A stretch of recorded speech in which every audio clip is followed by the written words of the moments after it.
What's up, everybody?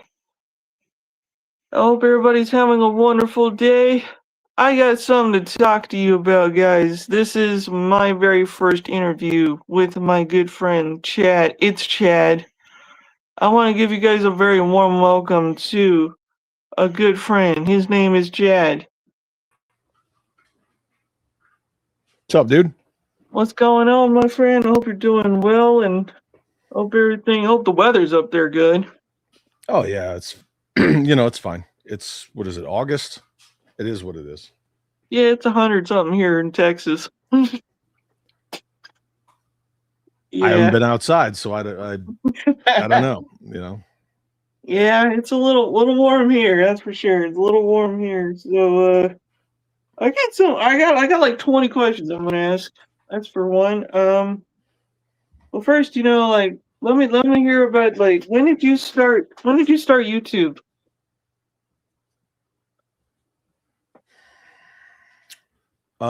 2021. Oh wow, about 6 years now? Six or 7 years? A little less than 5. Yeah, Yeah, yeah. 2025.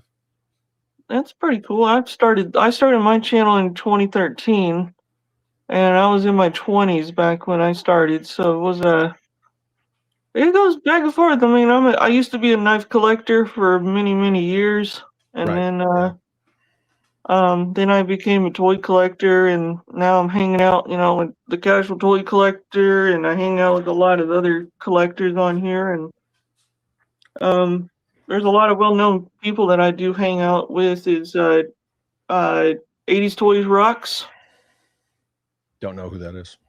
He lives here in Texas. How about 209 Ed?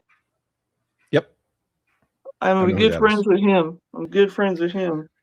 And look, if I don't know a channel, it's not intentional.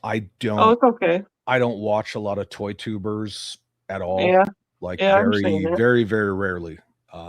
Like there's people I'll pop in their stuff and support them and watch their video and hype it for them and stuff. But as far as like my daily YouTube watching, no, I watch a lot of like gaming channels and stuff like that. So Yeah, well, that's cool. yeah. What's up, Yojo Daddy? What's up, Kaz? Hope you're doing well. What's up, Ace? And Oh, look at all these nice people. Zero, Jeffy and I were freaking trying to beat the Predator on Ghost Recon earlier, man. oh yeah, he's never even tried it, so yeah, we got tuned up a bunch, but that's what I was gonna ask you if you were a video game guy. always. Yeah. I So, love it. I was born in 1974, so I got into everything at the ground level. We had an Atari 2600 when I was a Ooh, kid. I had ColecoVision, I had NES, and I've had every console since. Except for wow. like the super hipster ones. Like I didn't have a TurboGrafx 16 or those kind of ones. I didn't have a Neo Geo, but like your main consoles, I've had all of them, and I still do. So Yeah, yeah, that's. I mean, recently I found an Atari 2600. It was actually in bad shape. I'm actually restoring it. yeah. This right here behind me, this Megaforce, that's a sealed Megaforce Atari 2600 game.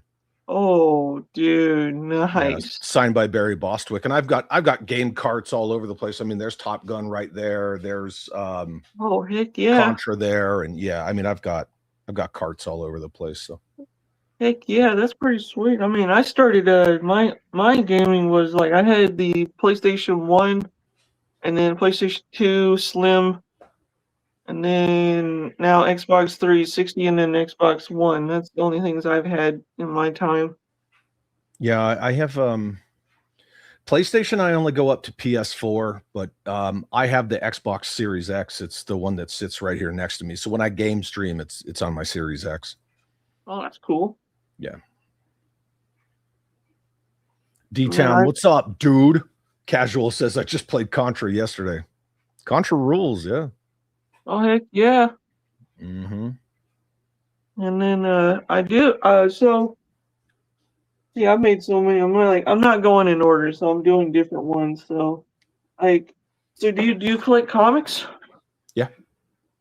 Like, what kind of comics do you like? DC, Marvel? I don't like Marvel at all. Never did. Never did? Um, Oh, I have a lot of I'm looking at all my number ones over here. All my number ones are on this wall next to my monitor setup. I have the whole original run of Mask. I have a lot of Batman, a lot of Superman, the whole Nightfall, Night Quest, Night's End. It's my favorite Batman story. I freaking love Chuck Dixon. I also love his IDW G.I. Joe run. I have the whole death of Superman, you know, from when oh yeah. in the Superman series when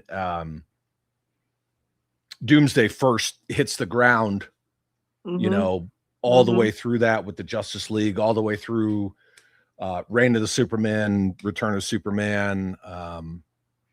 I have almost the entire individual issue run of the Marvel Joe. There's like onesie twosies that I still got to pick up. I like the thrill of the hunt. I like to look for physical things. I like supporting mom and pop brick and mortar stores. If it's, you know, collectible toys or comics or some of them are both.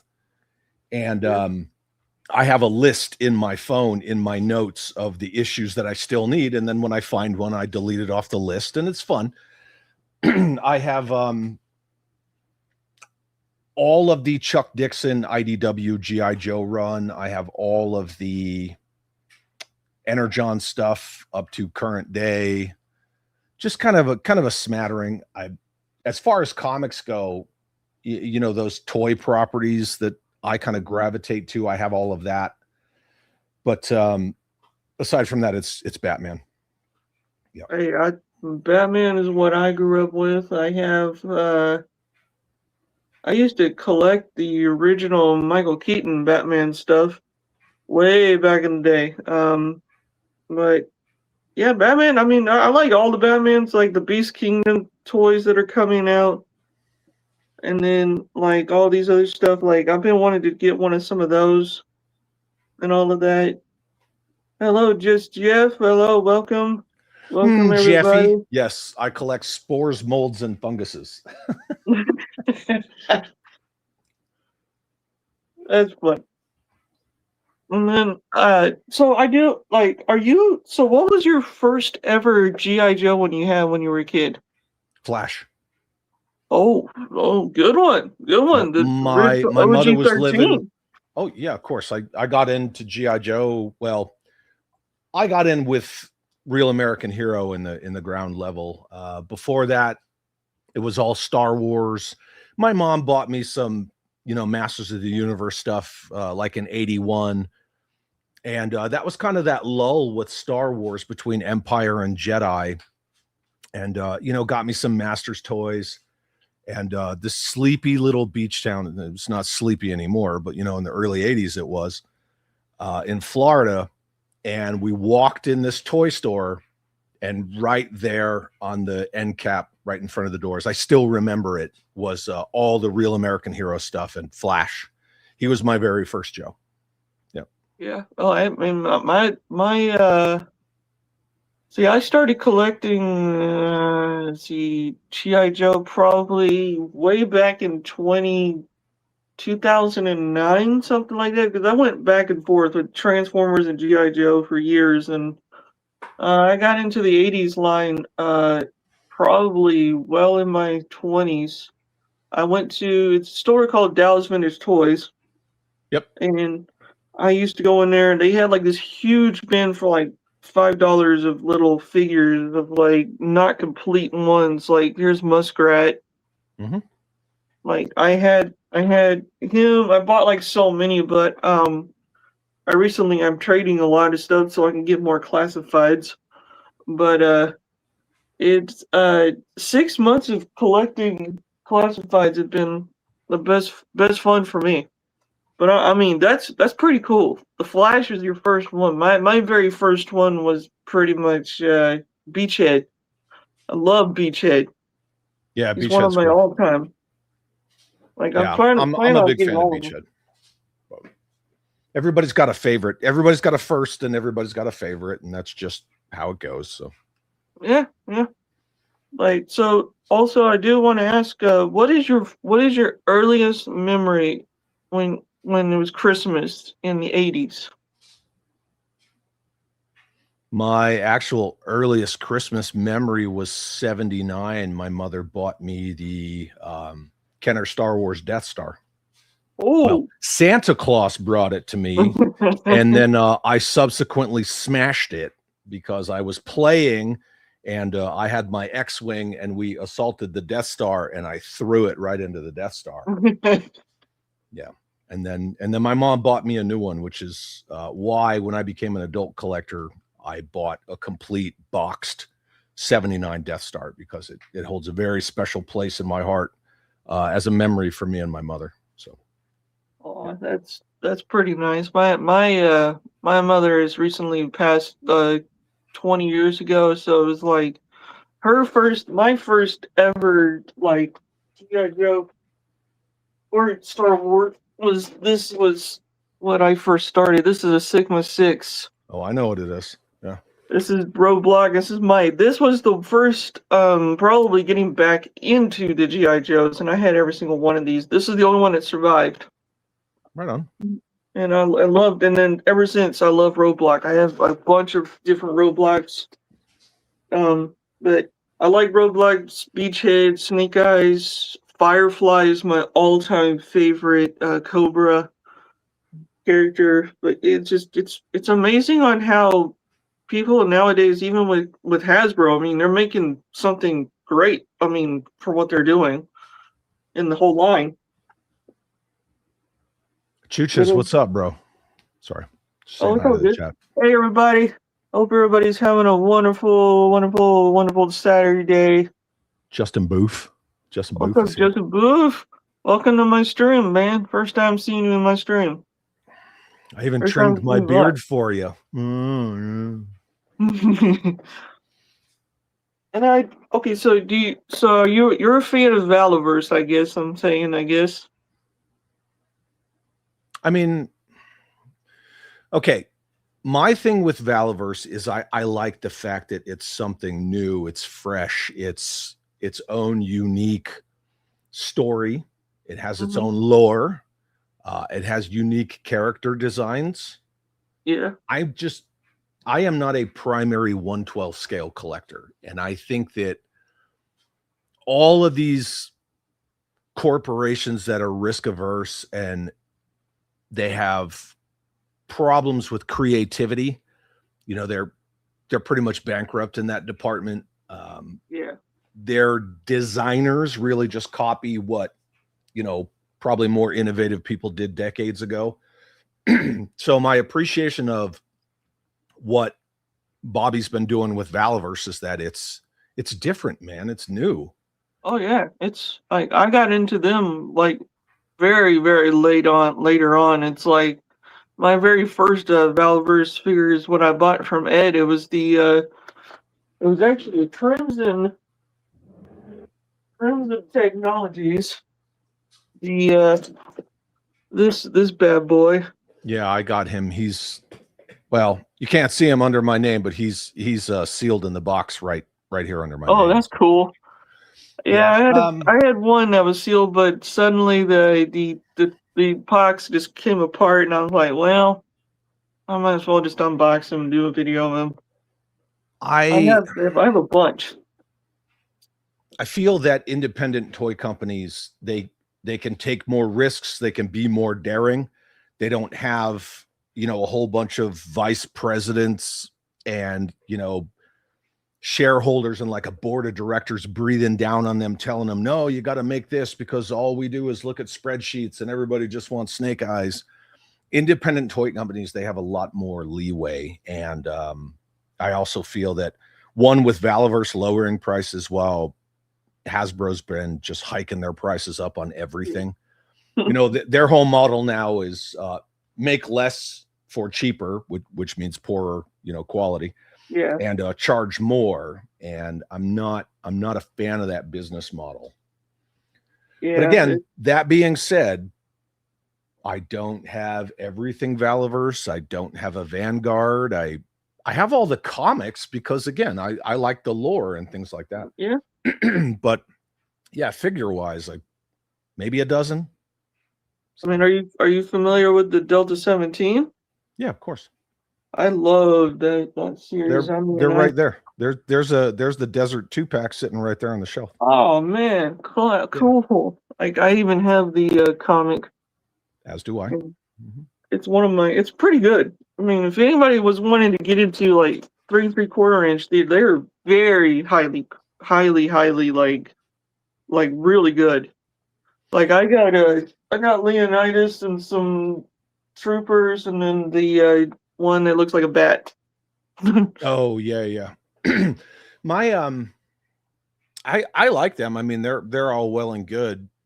I have this thing about figures that are really shiny. Like the Operation Recall figures are really shiny. The Delta 17s are really shiny.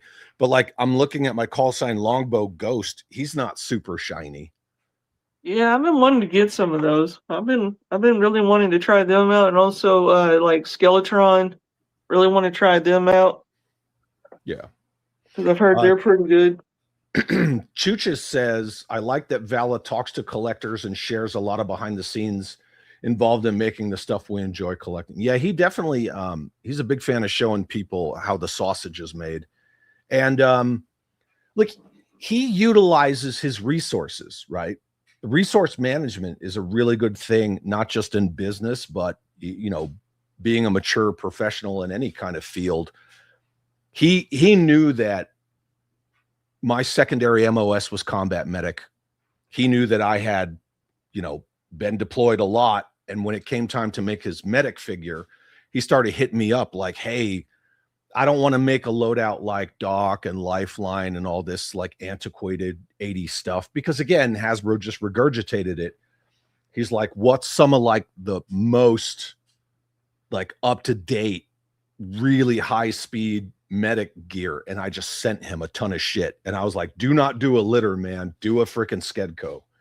And he was like, what's a Skedco? And I sent him all this shit on Skedcos.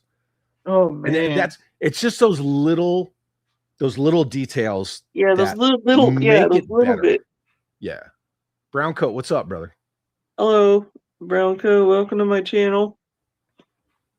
And it's like, I mean, for a lot of the collectability for people that have these toys now, it's like they're just it's amazing. It's so amazing that like we're getting some that are highly articulated, highly like posable, highly like not posable articulated, but it's more like it's an art. It's just an art in a way for me to see. See, I personally think that articulation and posability they're similar, but it is not the exact same thing, right? Articulation means you can bend it like this. Posability is I can bend it like this and it'll stand up. Yeah. Right? You're posing it. Yeah. So there's a little bit of a difference. It's kind of like the Four Horsemen with their like technology they're doing with their like posing and stuff and their articulation now. It's pretty interesting. I mean, I'm getting into them soon. And it's amazing on how a lot of these are coming out. Right on. Are you a WWE fan? Nope. No? Wow, okay. No, I've never been a wrestling fan. I mean, you know, I grew up in the 70s and 80s, so I remember like, you know, Hulk Hogan picking up Andre the Giant and body slamming him. Classic. I remember when Hacksaw Jim Duggan made his debut. You know, WWF was big, so yes, I remember it. But I remember it as much as like the Dukes of Hazzard or Kiss being on Scooby-Doo. Like I know it happened, but I'm not like into it kind of a thing. Yeah. Yeah, it's pretty interesting on how that is. Like I used to be a real WWE fan and now I'm not as much as anymore. But used to have every single figure when I was a kid. Oh my gosh, I had every single one of them. It's crazy though. Right on. Are you no, go ahead. No, am I what?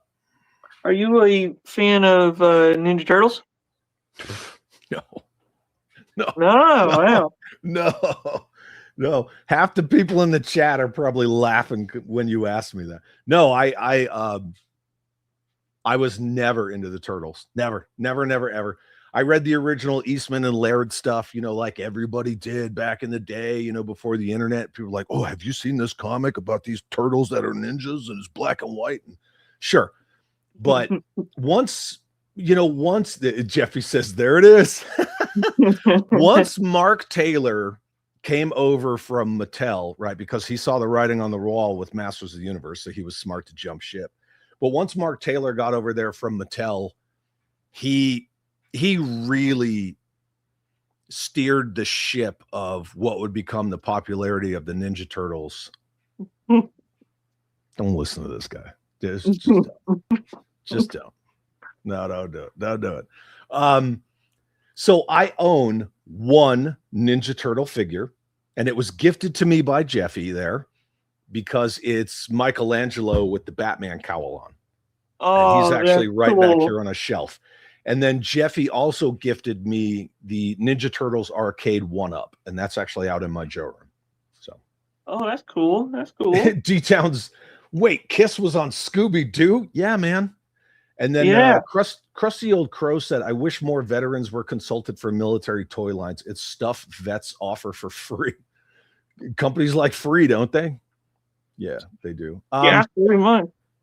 I mean, there's a certain classified channel that's been really jockeying to become a military advisor for Hasbro. And, maybe that glazing will pay off and maybe it won't. But that's where like somebody like Bobby, one, he's a gun guy. So he knows his firearms big time. Oh, yeah. And, oh, yeah. And two, he knows he has friends that like understand this stuff. So, oh, yeah. That's the difference. It's pretty interesting. Yeah. Mm-hmm. Once you see the inside baseball of Hasbro, like when you see their focus groups, you can't unsee it. It's pretty echo chambery. You get like one or two in these focus groups that are like, why not just do something different? And then they get drowned out right away. Boom. Mm-hmm. Everybody's like, no, it's got to be like 1986, man. Yeah, it's crazy. I mean, even like there's some people even like with G.I. Joe, they'll say I only collect 84 to 87. It's like I know Joe collectors who only care about 82. Oh yeah, there's a bunch of people that do, and I mean it's jeez. And that's cool though. I mean it is. I mean it's like I at one time I had Straight Arm Snake Eyes and Sergeant Flash.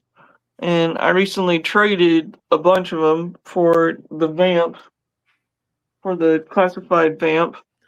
Lady Virgo says focus groups are useless. Yeah, of course they are.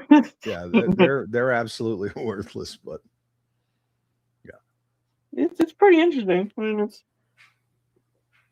so did you ever like so any of your toys when you were a kid? Did you save some of them when you were a kid? One of us just freaked out. I'm sorry. Did I ever what?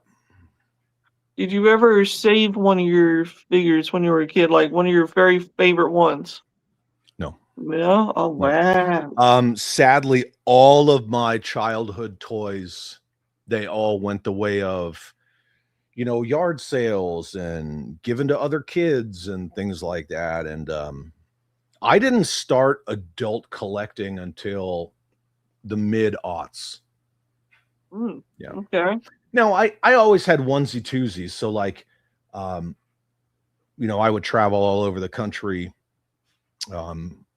And we would always go to Toys R Us's and things like that when they were still around. And, I'd buy a figure here or there, but as far as like, I'm gonna collect again, being a lifelong military guy, it's a lot of what they call PCSing.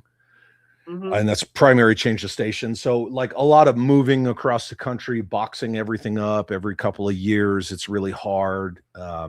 Living on military installations and like post housing and stuff like that. So yeah, it is a significant and unique challenge to be like a diehard collector when you're in the military. Yeah.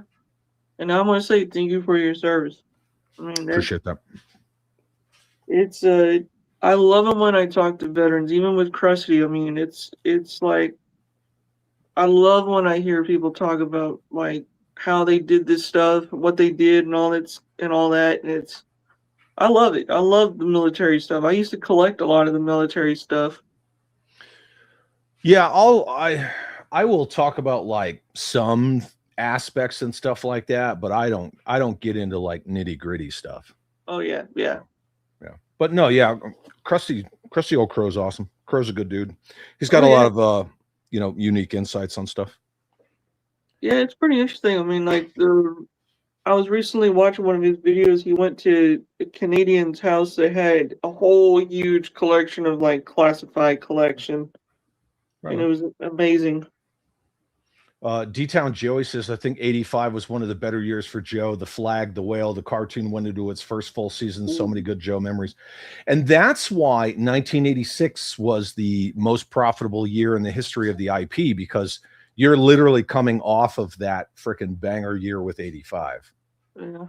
Yeah. And then 93 was the second biggest because there wasn't really much going on in 93, but it still was the most profitable toy line at the time. You know, what I remember was when I first saw the USS Flag was at Dallas Vintage Toys. Was like I was like so amazed on how big that thing was. It was 6 foot long, and it's like, oh man, jeez, it was hard. It was awesome. I had a friend as a kid who had one.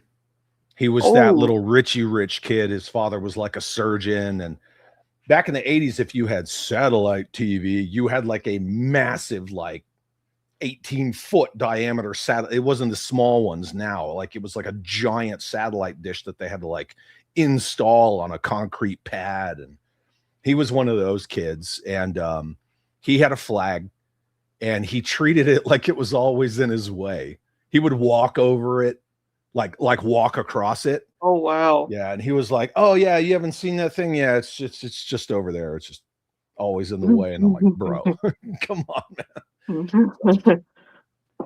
It's Joe awesome. Prime, what's up, dude? Sorry. I guarantee you, I bet you, if Hasbro did make a classified version of the USS Flag, it'd be way huger than what it was in the 80s. Probably $800. Chucha says, I'm blessed stabbed. I don't know what that means. Recently found my old Goldhead Steel Brigade and Create a Cobra. Oh man, Create a Cobra. Come on. What? In my parents' garage trying to decide whether I should get them slabbed. Dude. I for what you like, if it's in good condition, get it graded.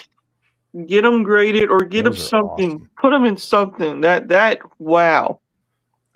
Jeffy asked, why is State Brigade? What the hell is State Brigade? What the hell is even that? The only sub team worth collecting, bro. I don't even know what you're saying.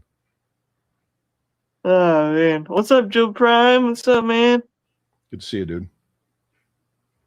Joe Prime is a huge Transformers fan. He collects all Optimus Primes, like every single Optimus Prime you could think of.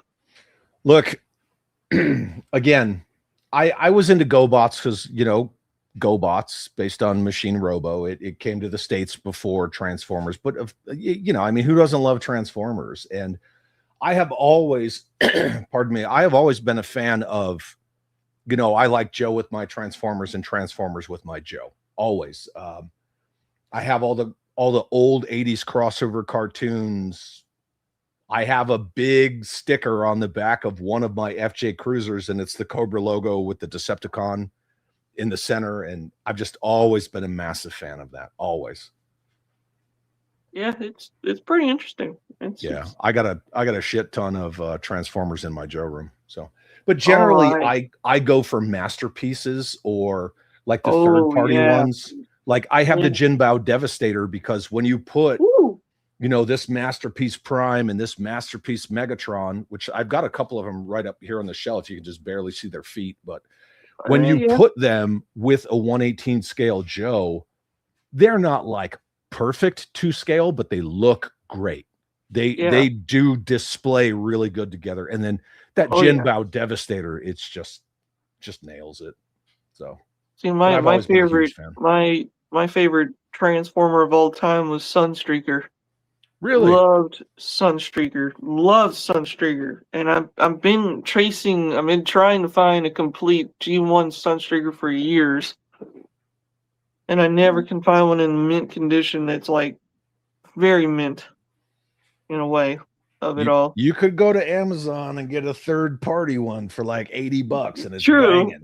It's But I true. understand the allure of wanting like the original. I get it. Yeah, yeah. I I totally like to get it. have something like old school and do something to have and be like, it's kind of something. I'll be like, I'm not born in '80s. I was born in '92, so it's like I love anything of the '80s. Like I love the Anything that's '80s. older than you? Yeah, pretty much. Like I have well, I'll say I have the $6 Million Man figure from the I see '70s, him. Yep. and then I have the Action Man. That's one of the very first Palitoy Action Man, the one that they started out with the eagle eyes. Mm-hmm. And then, of course, the Talking Commander. That one is that was pretty interesting to get. I got that in a trade. Yeah, it And was cool to see your video on that. Oh yeah, it. I was surprised and shocked to hear him so clear. It was so clear. Yeah. Usually you don't get those. They're usually like squeak or they don't even work at all. Yeah. Yeah. But yeah, I mean, and then also my Valverse collection, and then the Zero Snake Eyes. Also, I do collect. Starting to collect is I don't know if you've heard of it or not, but it's called Mark's Toys from the Wild West. This is a General Custer. The Johnny West stuff back in the 60s and 70s. They started doing that. That's cool. Yeah, it comes with like a horse. Like they're fully posable. You can do whatever you want with them. They're not like GI Joes, but you can bend them a certain way. That's a very very awkward pose you just did there. Yeah, because it just looks weird when you have them that way. And then I collect anything that's rare and unique. Like I have a lot of '60s Joes. I have the Jeep. I have the helicopter. I have so many, so many. And then of course, I mean, I have He-Man stuff, and then I have a whole bunch of other stuff over the years. But Nice. I mean, I love it. Good. You should. I mean, it's your discretionary money, right? You should like what you're doing. And then, of course, like the classified collection. I mean, that's pretty much where I got it all in over the years. But it's pretty interesting. Hello, Right on. Skydro Walker. Skydro Walker, what's up, man? Good to see you. And then my grandfather, before he passed, he was in the Air Force, and he worked on the B-22s and Bell helicopter for many years. That's awesome. And, oh yes, and I have one of his models up there. And then my dad, he worked for General Dynamics here in Texas, and he worked on the F-16s. Like he did the models, like all the models, and that's one of the coolest things I've ever done in my in my whole life. That's rad. And I even let's see, what else do I have? I got a lot of my I have dog tags from my family. But yeah, it's pretty interesting. Nice. Yeah. I have my dog tags. That's good to hear your dog tags. Yeah. I put mine in another display. I have another room in there, but it's kind of a mess. I didn't want to do a video and didn't want to go live in there, so I had to do it right here because everybody loves seeing this. You gotta flex on your cabinet, huh?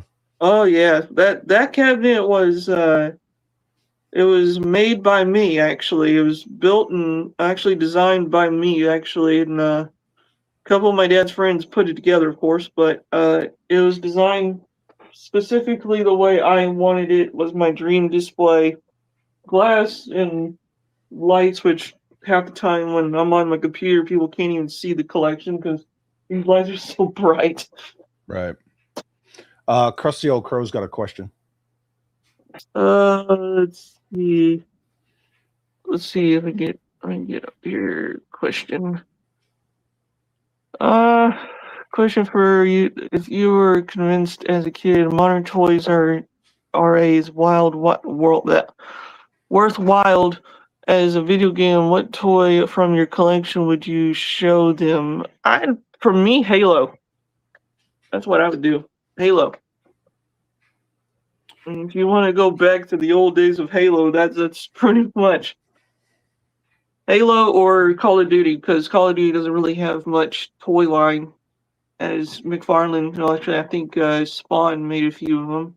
I think, if I remember right. Well, Halo had a big run with Jazzwares too. Oh yeah, that's true. I would, from my collection, I mean, my gut answer would be, I don't really think it matters what the IP is. I think it matters if it's toyetic, if it inspires play and things like that, if it would hold up, you know, the playability is good. But that being said, it would probably be my Batman collection. I mean, what kid doesn't love cars? You know what I mean? I'd be like, here, play with these Batmobiles, you know, and plus I got a giant bat signal popcorn bucket that lights up, you know, so kids like things that do things, you know, play features. So here's some of my the Bat. This is like one of them, and I love the Christian Bale Batman. It's one of my favorites, but I love this one. The Tumbler is always a reminder to me that first impressions are not always correct. So the first time I saw the Tumbler, I thought it was hot garbage. And then when I actually saw it in the movie, and I was like, okay, for a grounded take on Batman, this makes sense. And yeah, then I got on board with it. But the first time I saw an image, I was like, that thing is dumb. Yeah, when I first saw it, I thought it was too. At first, yeah. I'm like, what is this? But then I realized, I mean, it's literally the Batmobile. I mean, it's got like missiles and everything on it. Sure. I mean, it's, you know, it's a military vehicle. But now on the flip side of that, the first time I saw that black and white image of Affleck in his suit standing in front of the Batmobile, like I was over the moon. I was all in. Oh, yeah. Chuchis is asking a question. Where do you guys go to talk to other folks about 1/18 scale outside of His Tank and Facebook and Chad? Yeah, I mean, just come to me. There's another YouTube channel, Wilhelm. I think it's Wilhelm Toy and Hobby. I think that's what he calls it. And Will has a Sunday, like a midday show, and it's called 1/8 Team. Which, I mean, it's such a brilliant name. I wish I had thought of it first, but yeah.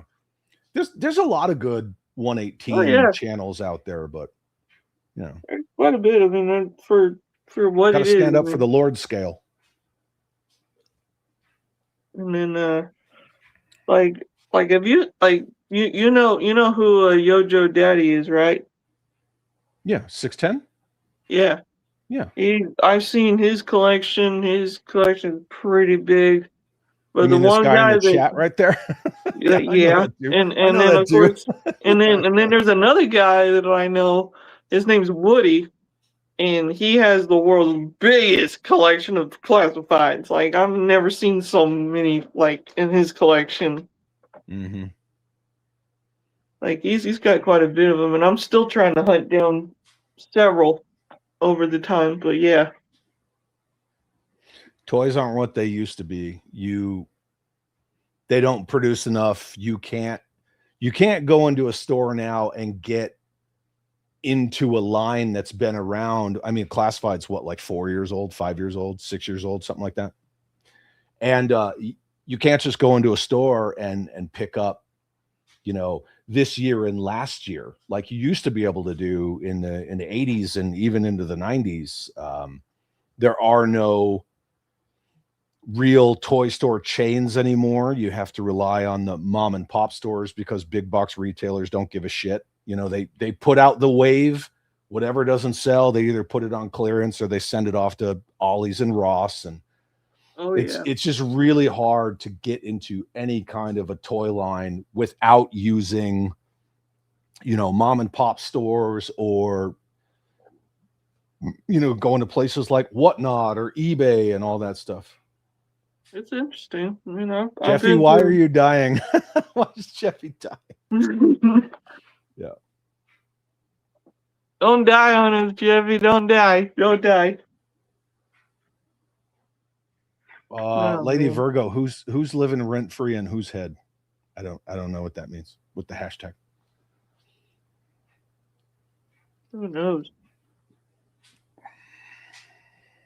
Who knows? It's all good. Like I actually a couple of days ago when I was watching some of your videos, I was watching your when you just moved in and you're getting all your your videos and all your other like toys in there, and I was like, man, you got a nice setup going in your garage. Yeah. I for some reason I've always used garages as my Joe room just because one, I need the square footage. And two, again, because we always lived in military housing, it was just one of those things like just convert the garage. You know, just get black Yeah. landscaping fabric, cover the walls because military housing, they never finish the garages. And then, you know, just put some kind of climate control in there and bip bap boop, you know, done. So Yeah,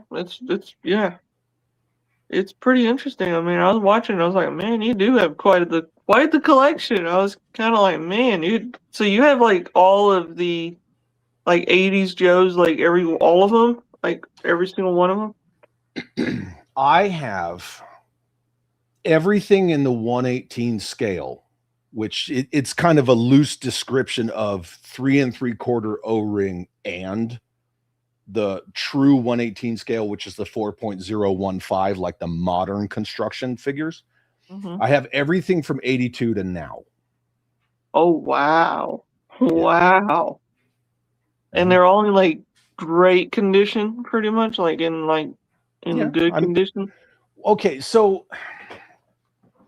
I have this thing when it comes to that. I have toys that people played with. So I think that when I look at one of my, you know, old 80s O-ring figures and it's got some, you know, paint rub on it and maybe this, you know, the little Cobra logo is not in the great shape.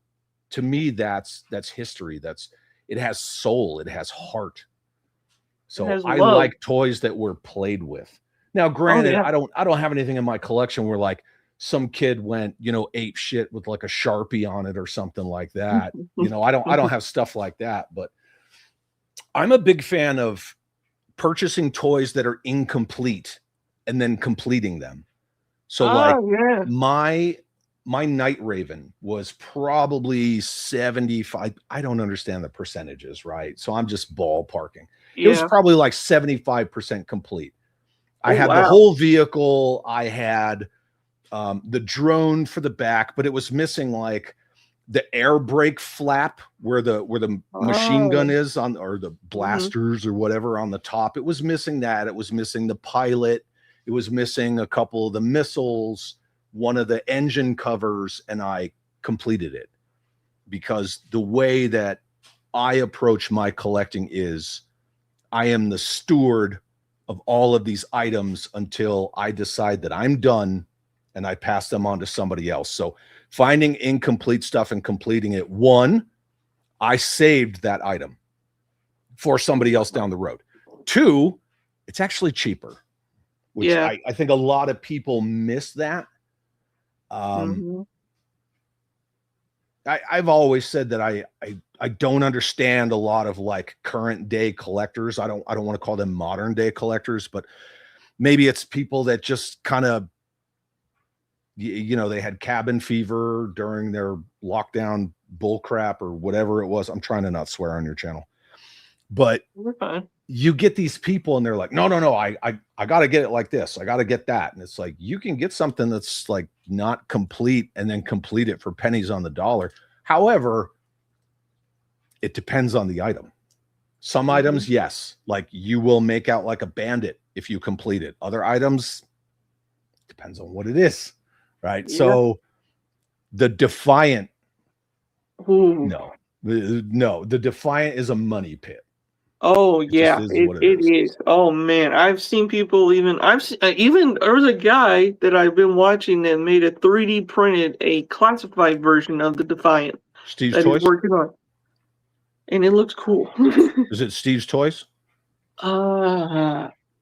I think it might be. I think so. I think. Yeah, if I he's been remember. working on that for like a year. He's the one. He took images of the unproduced 1/18 scale GI Joe train, Oh, and wow. he made that in 1/18 scale. The whole train, Wow. all the cars, the spotlight, you know, everything that opens up, it's perfect. He made 3 of them.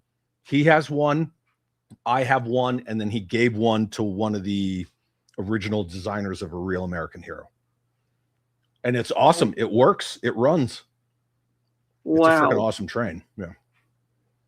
I've seen the first version of that in one. Somebody brought it in the store one time, and I was like, man, that's amazing. And then all of a sudden, then we got the Real American Hero stuff, and then all of a sudden we were getting like the first line. Which the one thing I never could get over was Scarlet never had peg holes under her feet. That's the one thing I never could understand. Well, a lot of that was due to the technology of the time too. It was the same with hair, like molding, sculpting Scarlet's hair, CoverGirl's hair. Like they didn't really kind of get there until the Baroness, and then it just got better and better. So yeah, a lot of it was that. Casual Toy Collector said he was quite a controversial guest on our show. You talk about Steve's Toys? I think that's who he's talking about. Probably. Yeah.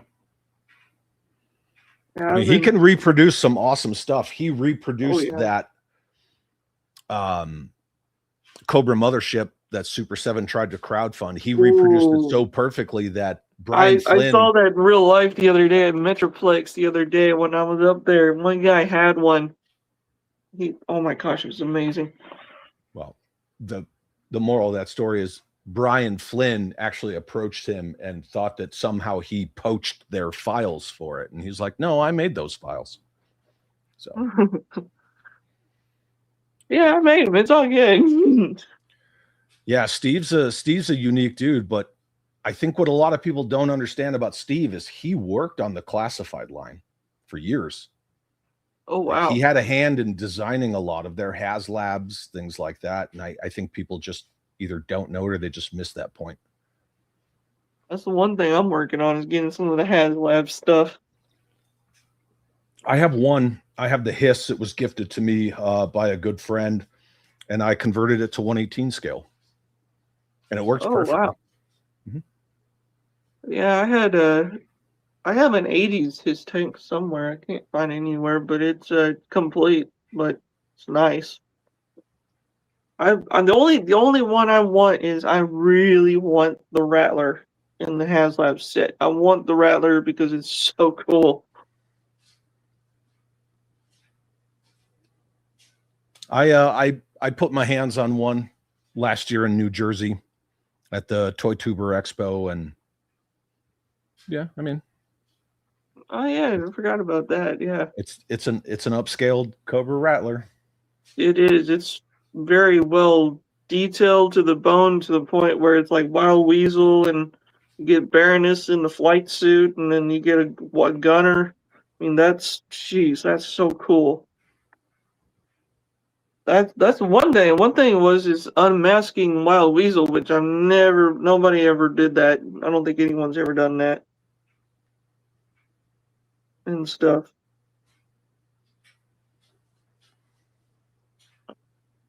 And then, but I think what's really interesting, like when I was watching some of your videos, I love the one thing I love about it is your passion with GI Joe. That's the one thing I liked because it was like, man, a lot of times even with Kaz, like casual, if you've seen his collection's wild, it's big, it's humongous of Transformers, GI Joes, every single thing you can think of, and but yeah, it's interesting.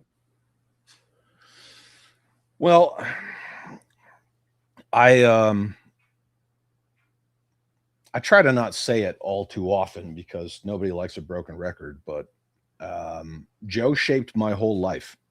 And when I say that, it is not an exaggeration whatsoever.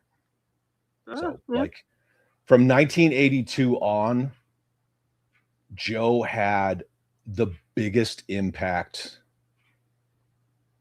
of anything, outside of like my mom, it's like, I mean, that's it, you really can't ever see it.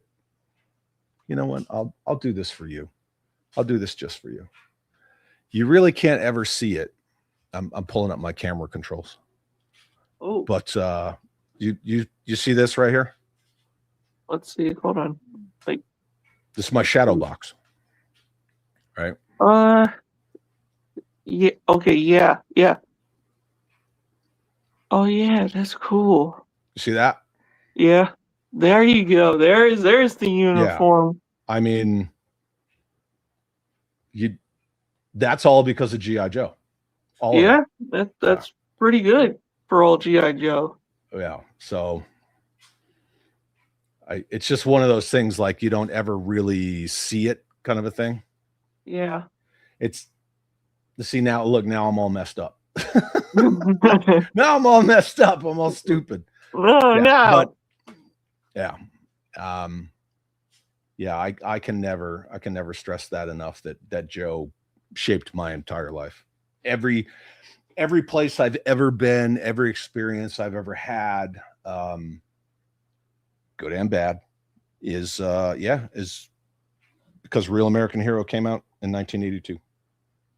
Yeah, it's pretty interesting. I mean, like, I loved it when I was watching the cartoon. Like, I mean, the only cartoons I've ever watched from G.I. Joe was Valor versus Venom, which was a movie, but like the Resolute, and then trying to think, and all the other ones I remember watching. But yeah, there was some that I did watch. Cinema 6, loved Cinema 6. That was like my go-to.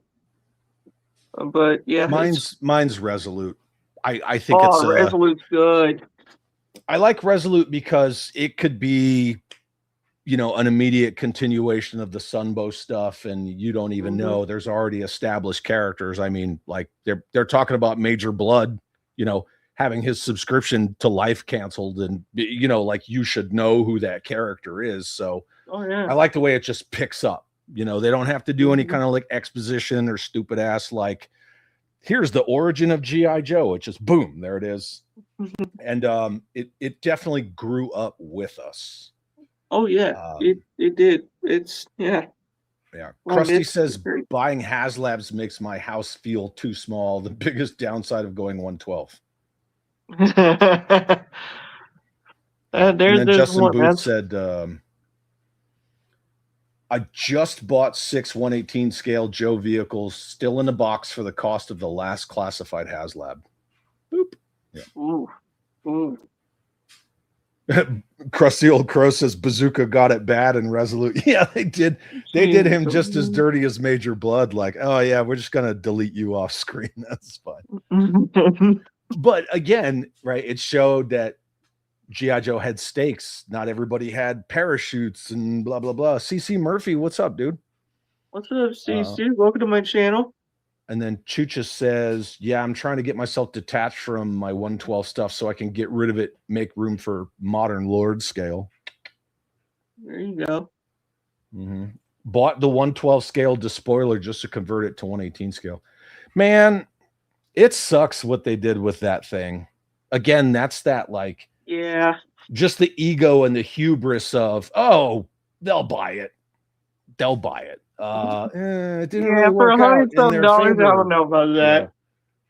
Yeah, because possibilities of them doing the demon went in the trash can as soon as the sales numbers on that despoiler came back. Yeah, So, yeah. I mean, Also, whatever. the- It is what it is. People are going to vote with their wallets. So yeah, it's not for me to say. The one thing I always stress is like what you like. Don't Yeah. Opinions are great, right? Having different opinions is awesome because that creates like true, honest, diverse thoughts and likes and things like that. But there's nothing wrong with disliking a thing. The thing that I always talk about, what I always kind of rest on is this weird acceptable mindset within our hobbies of people being so concerned about what others don't like. Like, I don't care if you don't like what I like. I don't care at all. I don't need the validation or any kind of affirmation. Oh, here's your daily affirmation that I appreciate the fact that you blah blah blah. I don't care. yeah. But there are so many people out there that would rip on you for, oh, you got Action Man. Why do you like Action Man? Like, or how come you don't like this? Cares. Like, yeah, like, Yeah. I mean, the whole thing's supposed to be like an individual manifestation of like self-expression. Hey, I like this. I think it's cool. You don't have to justify it. If you want to buy it, buy it. yeah, it's literally like for what, I mean, if you want to buy something that costs $500, then buy it. I mean, if you want to make an investment of it, make an investment of it. But it's your $500. It doesn't matter one way or the other. yeah, it's true. That's true. It's like I don't even get down on like the flippers and the scalpers and stuff. Like, I mean, that's the game. Whatever, Now, I might have a problem with this whole engineered scarcity pre-orders that sell out in 2-second kind of business model, but that's the business model. It's not the consumer. I don't have a problem with the consumer. If that's your rat race, then frickin' do it. Yeah. However, there's been all these conversations about like Gem being in classified and how it's like I heard about it's turning that. into a kitchen sink line. I have opinions about that, right? But I have tons of comments and screenshots. Well, you don't collect classified, so what the hell do you care? Blah blah blah. That's the thing that really, I don't want to say pisses me off, right? Because I don't allow myself to get that emotionally attached to like stupid ass comments, but I have more than enough classified. If the price of admission is owning classified figures, okay, well then I should be admitted into the conversation just like anybody else. Yeah. It's the deflection, well, you don't buy it, so it's amazing how a lot of times, like, a lot of people get so, I mean, I've seen videos where people get so mad when somebody says, oh, I collect this and this and that and that. And I'm like, collect what you want. That's all it is. It's like, collect what you want, love what you want, and not care what people think. That's just how it is. I think a lot of it is this audacious kind of social media thing where everybody's got a voice. Social media gives everybody a voice, and they think that, oh, well, because I have a voice, I'm just gonna do that whole, well, you don't collect it, so your opinion doesn't matter. Or how come you don't like this? You're not a real fan if you don't buy this.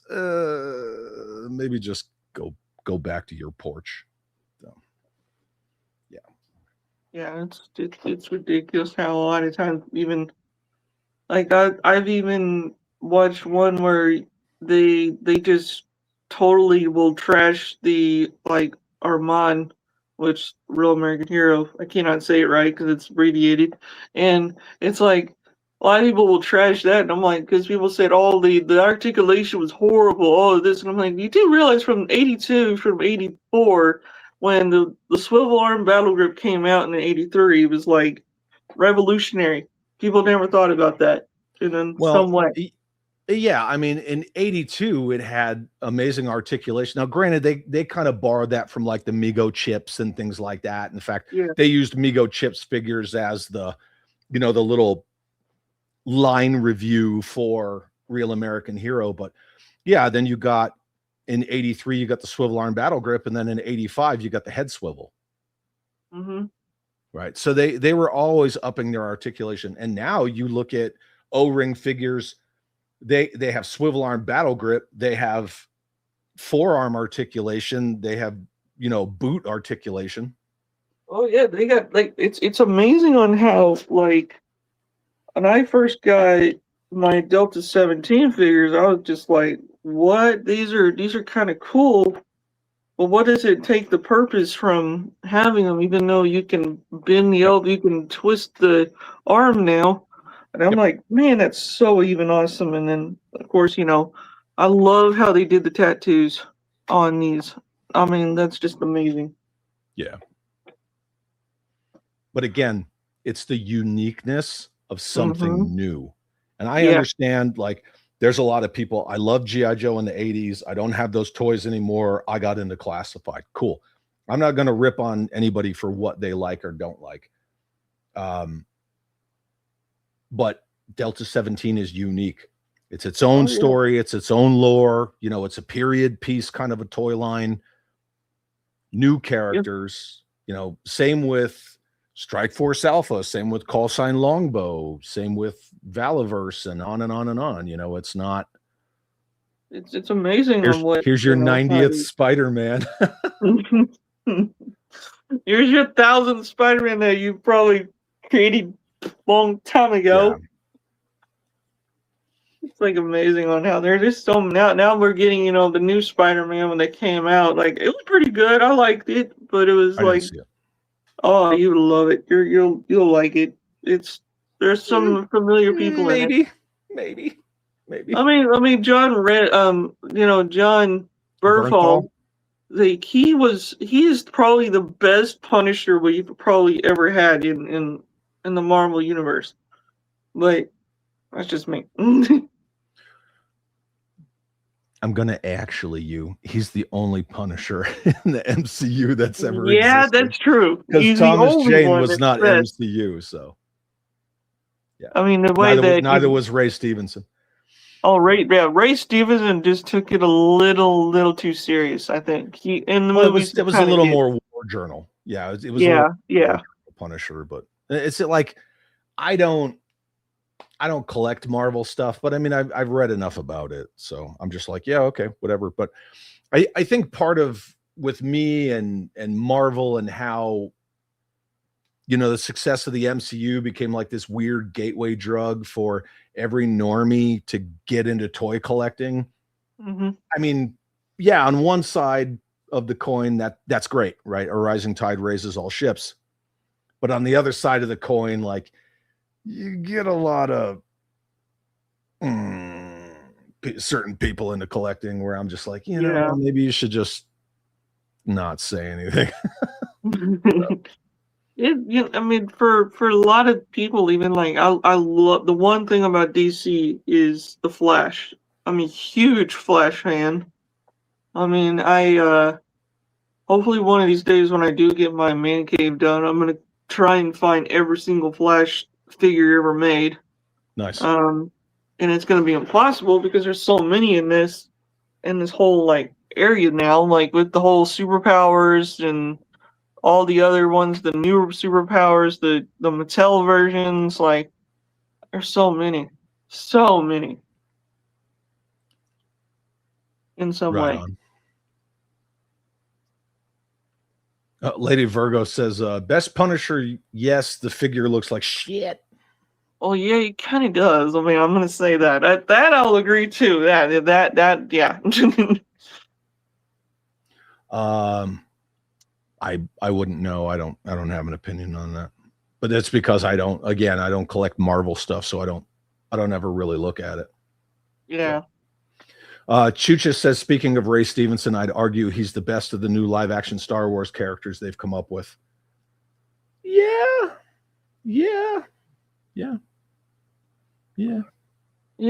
That's. I mean, the Black series is. Yeah. There's a little bit of some good to it, but I mean, I like the Mandalorian stuff that they did. That's one thing. But I liked Mandalorian right through the end of season 2, and then I was good with never seeing any more of it. Yeah, and then that movie came out. I'm like, well, all right. Well, did it? I wouldn't know because not many people went and saw it. I mean, I haven't seen it yet. A lot of people are saying it was good. A lot of people saying it was all right.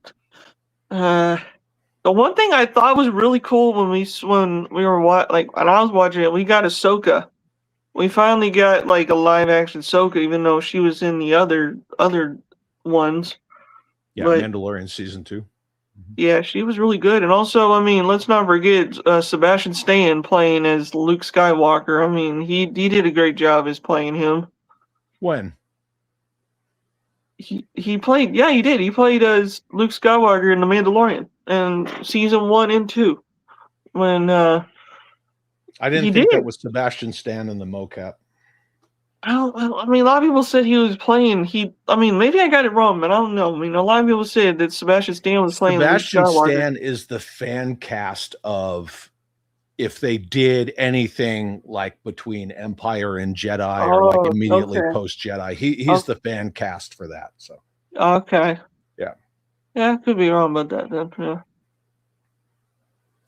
Jeff, you said save yourself the trouble. It's 2 hours of your life you won't get back. but again, right? Opinions vary. So yeah.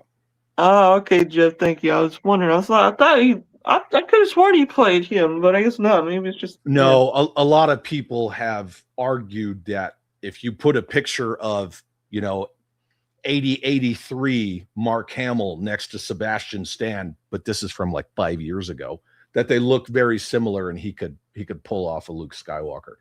It was just some dude, and then they had Mark Hamill there with him. In fact, when they were filming the season 2 finale, The Rescue, with Mark Hamill on set, John, I'm doing one of my things, I'm sorry. They actually lied and told everybody it was Plo Koon, not that it was Luke Skywalker. Oh, wow. Yeah, because Kathleen Kennedy would throw a fit, and she would put the kibosh on it because, they don't like strong male heroes around those parts. And I'm gonna be honest. I mean, that woman you just spoke of, she ruined Star Wars. I'm gonna be honest with that. A little bit. I mean, yeah, numbers don't lie. Yeah, no, no. You can't argue that. The worst movies they've done. I mean, yeah. I mean, George Lucas should have never sold it. Well, a lot of people will say that it wasn't Kennedy, or only some of it was Kennedy. Okay, well, even if you reframe the statement, Lucasfilm, post Disney purchase under Kathleen Kennedy, completely destroyed 3 franchises, 2 of which were evergreen. So Willow, smoked. Star Wars, bodied. Indiana Jones, yeah. I mean, they made him a pathetic old man. So yeah, and then I heard recently someone said that George Lucas may come back, may bring back something, but there's no point of that. That rumor's been around for years. As long as Kathleen Kennedy's getting fired, she had a no fault clause in her contract. That's why they couldn't just fire her into the sun. Yeah. So, yeah, she wasn't going to go until she was ready to go. Yeah, it was. Yeah, it's true. Sebastian was only Bucky, even though he played a really good Bucky. He's a good actor. He's a good actor. I never saw Thunderbolts or retitled to the New Avengers. I didn't see it, but it was all right. Thunderbolts is all right. I have an issue with the way that they emasculate strong male characters once they become popular. In Captain America and the Winter Soldier, he was amazing. And then by the time you get around to the Falcon and Winter Soldier buddy cop Disney Plus show, like, he's a freaking joke. Yeah. And I don't even know what they did with his character in Thunderbolts because, you know, once they unceremoniously, you know, castrate the guy, I'm just I'm done with it. But again, that's the message, you know. We can't have strong male characters. I mean, look what Ryan Johnson did to Luke Skywalker, you know, never meet your heroes. He's a piece of crap. Yeah. Even though I met George Lopez. That was something. What other questions you got there? You said you had like 20. You asked me like 3. I know. Let's go. Let's see. Like, so what is your favorite like movie and TV shows now? Like currently? Ugh. All my favorite movies are old movies. So you know, give me a Rocky movie, give me a Godfather movie. Ooh, Godfather's good. Megaforce, you know, the Delta Force, any of the Shokasugi ninja movies, especially the canon ones. Enter the Ninja, Revenge of the Ninja, Ninja 3, The Domination. Just a lot of the old canon stuff, you know, the Missing in Action movies, Invasion USA, Cobra. Yeah, I mean, like that kind of stuff, like old 80s action movies are kind of my favorites. I mean, so kind of like, you know, for you, like do you like Chuck Norris and the Commandos? Oh, Chuck Norris Karate Commando? Yeah, yes, yeah. The cartoon? Yes. No.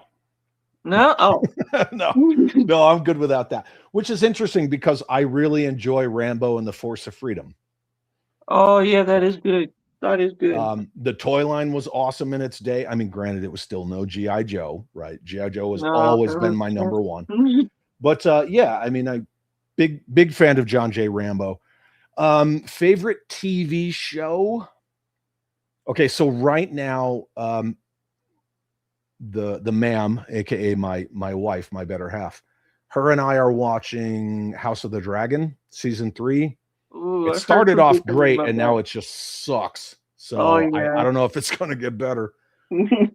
Watch a lot of like ghost stuff, and you know, things about like cryptozoology, a lot of like stuff, and you know, things about ghosts, the occult, poltergeists.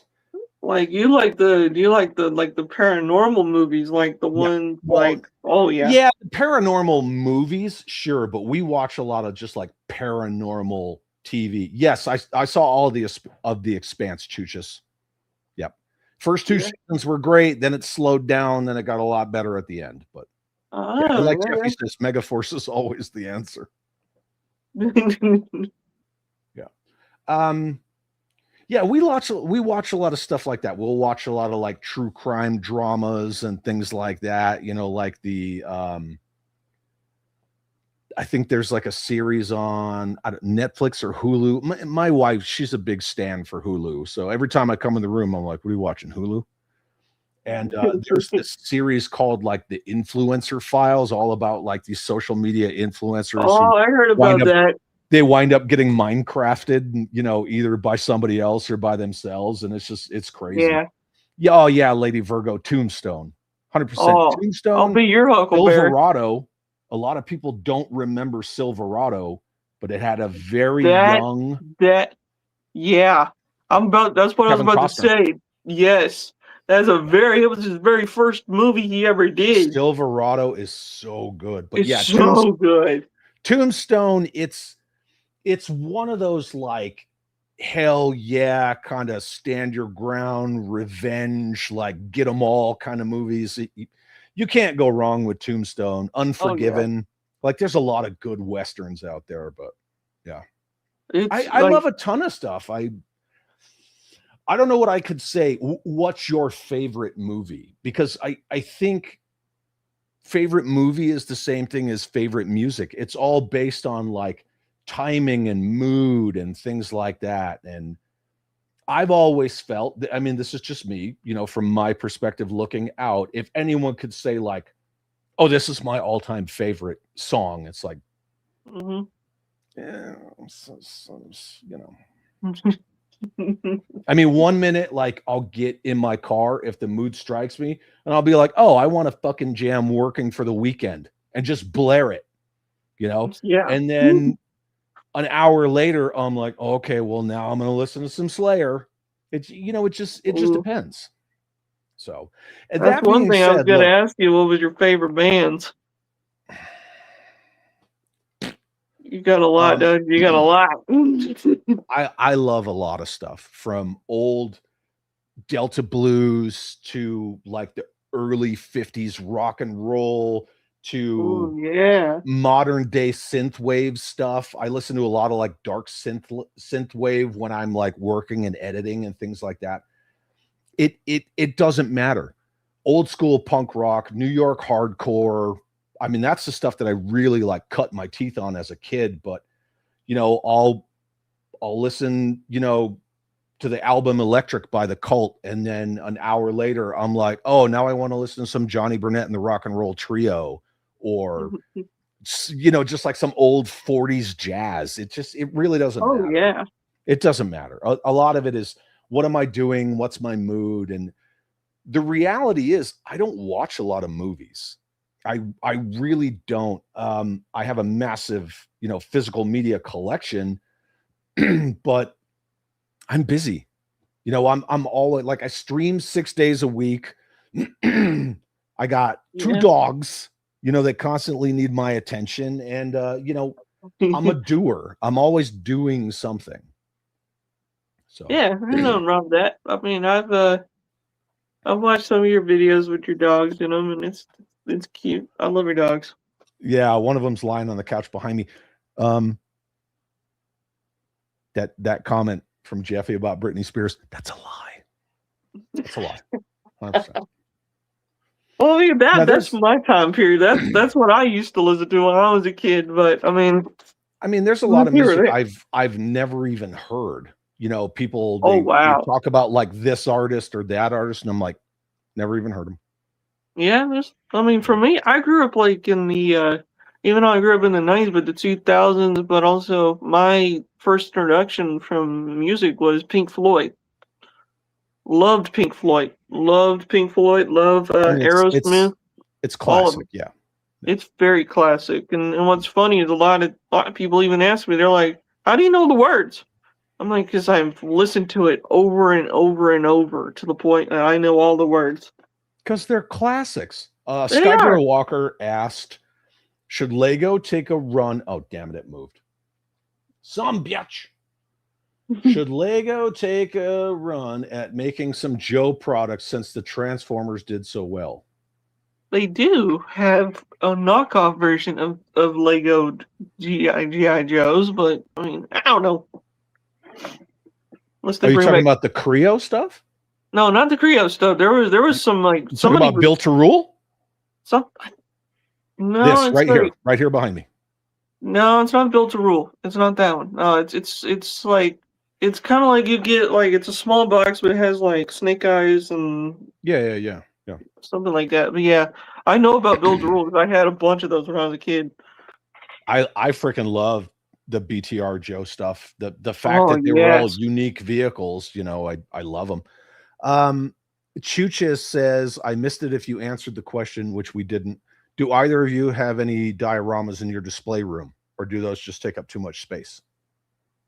Well, I did at one point. I made a Cobra throne, but it didn't quite work out very well. Made it all out of cardboard. I have a lot of the Joy Toy Mech Bay pieces, and I use those to make dioramas. You know, dioramas are basically just, you know, fancy displays. So yeah, I have dios in my Joe room.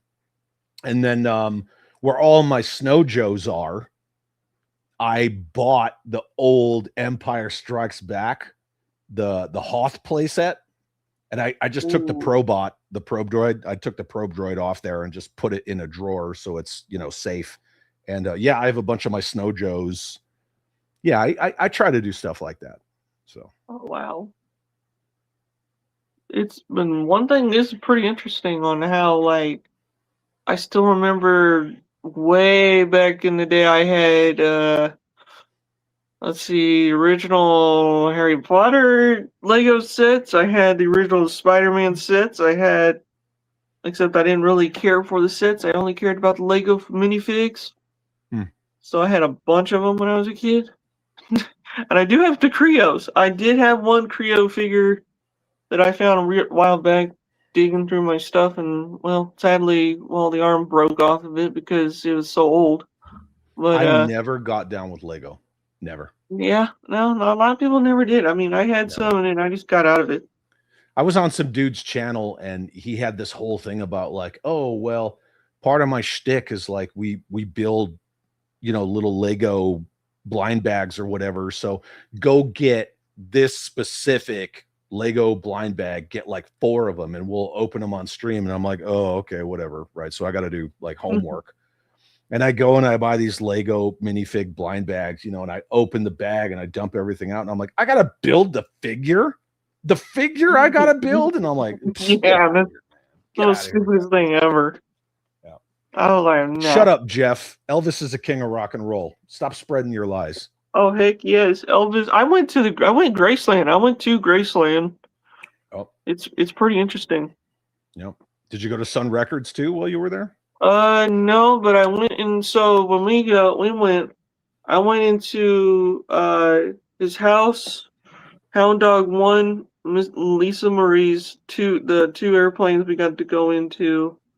Nice. And then his private airport, and then we didn't go in there. I wish we did. I wish we went and saw that, but we didn't have time at the time.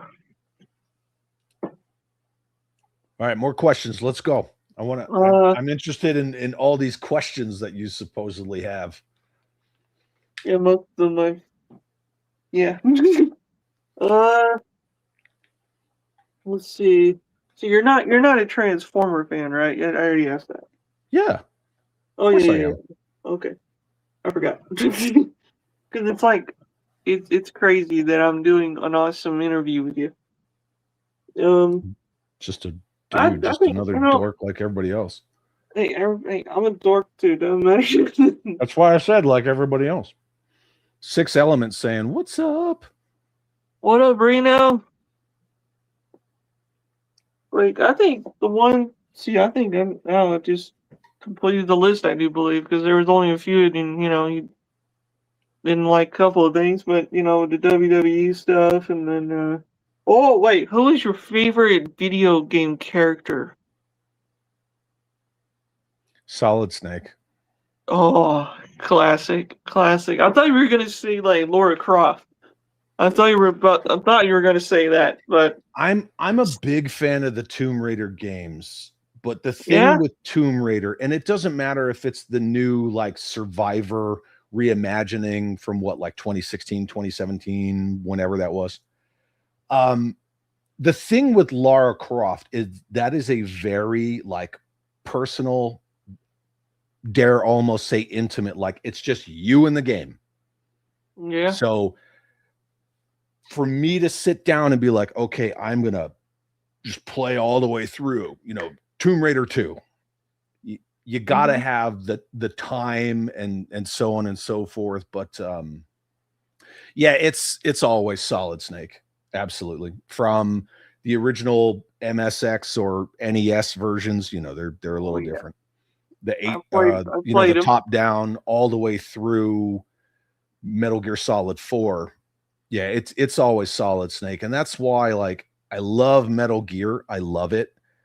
Oh yeah. But it's kind of like Hideo Kojima lost his own plot, you know. You get Metal Gear, and then you get Metal Gear 2 or Snake's Revenge or whatever, you know, Solid Snake, whichever one you're talking about, the North American or the Japanese version. Then you get Metal Gear Solid. You get Metal Gear Solid 2, you only play Snake in the intro, and then like he pops back up and you're like this Raiden dude.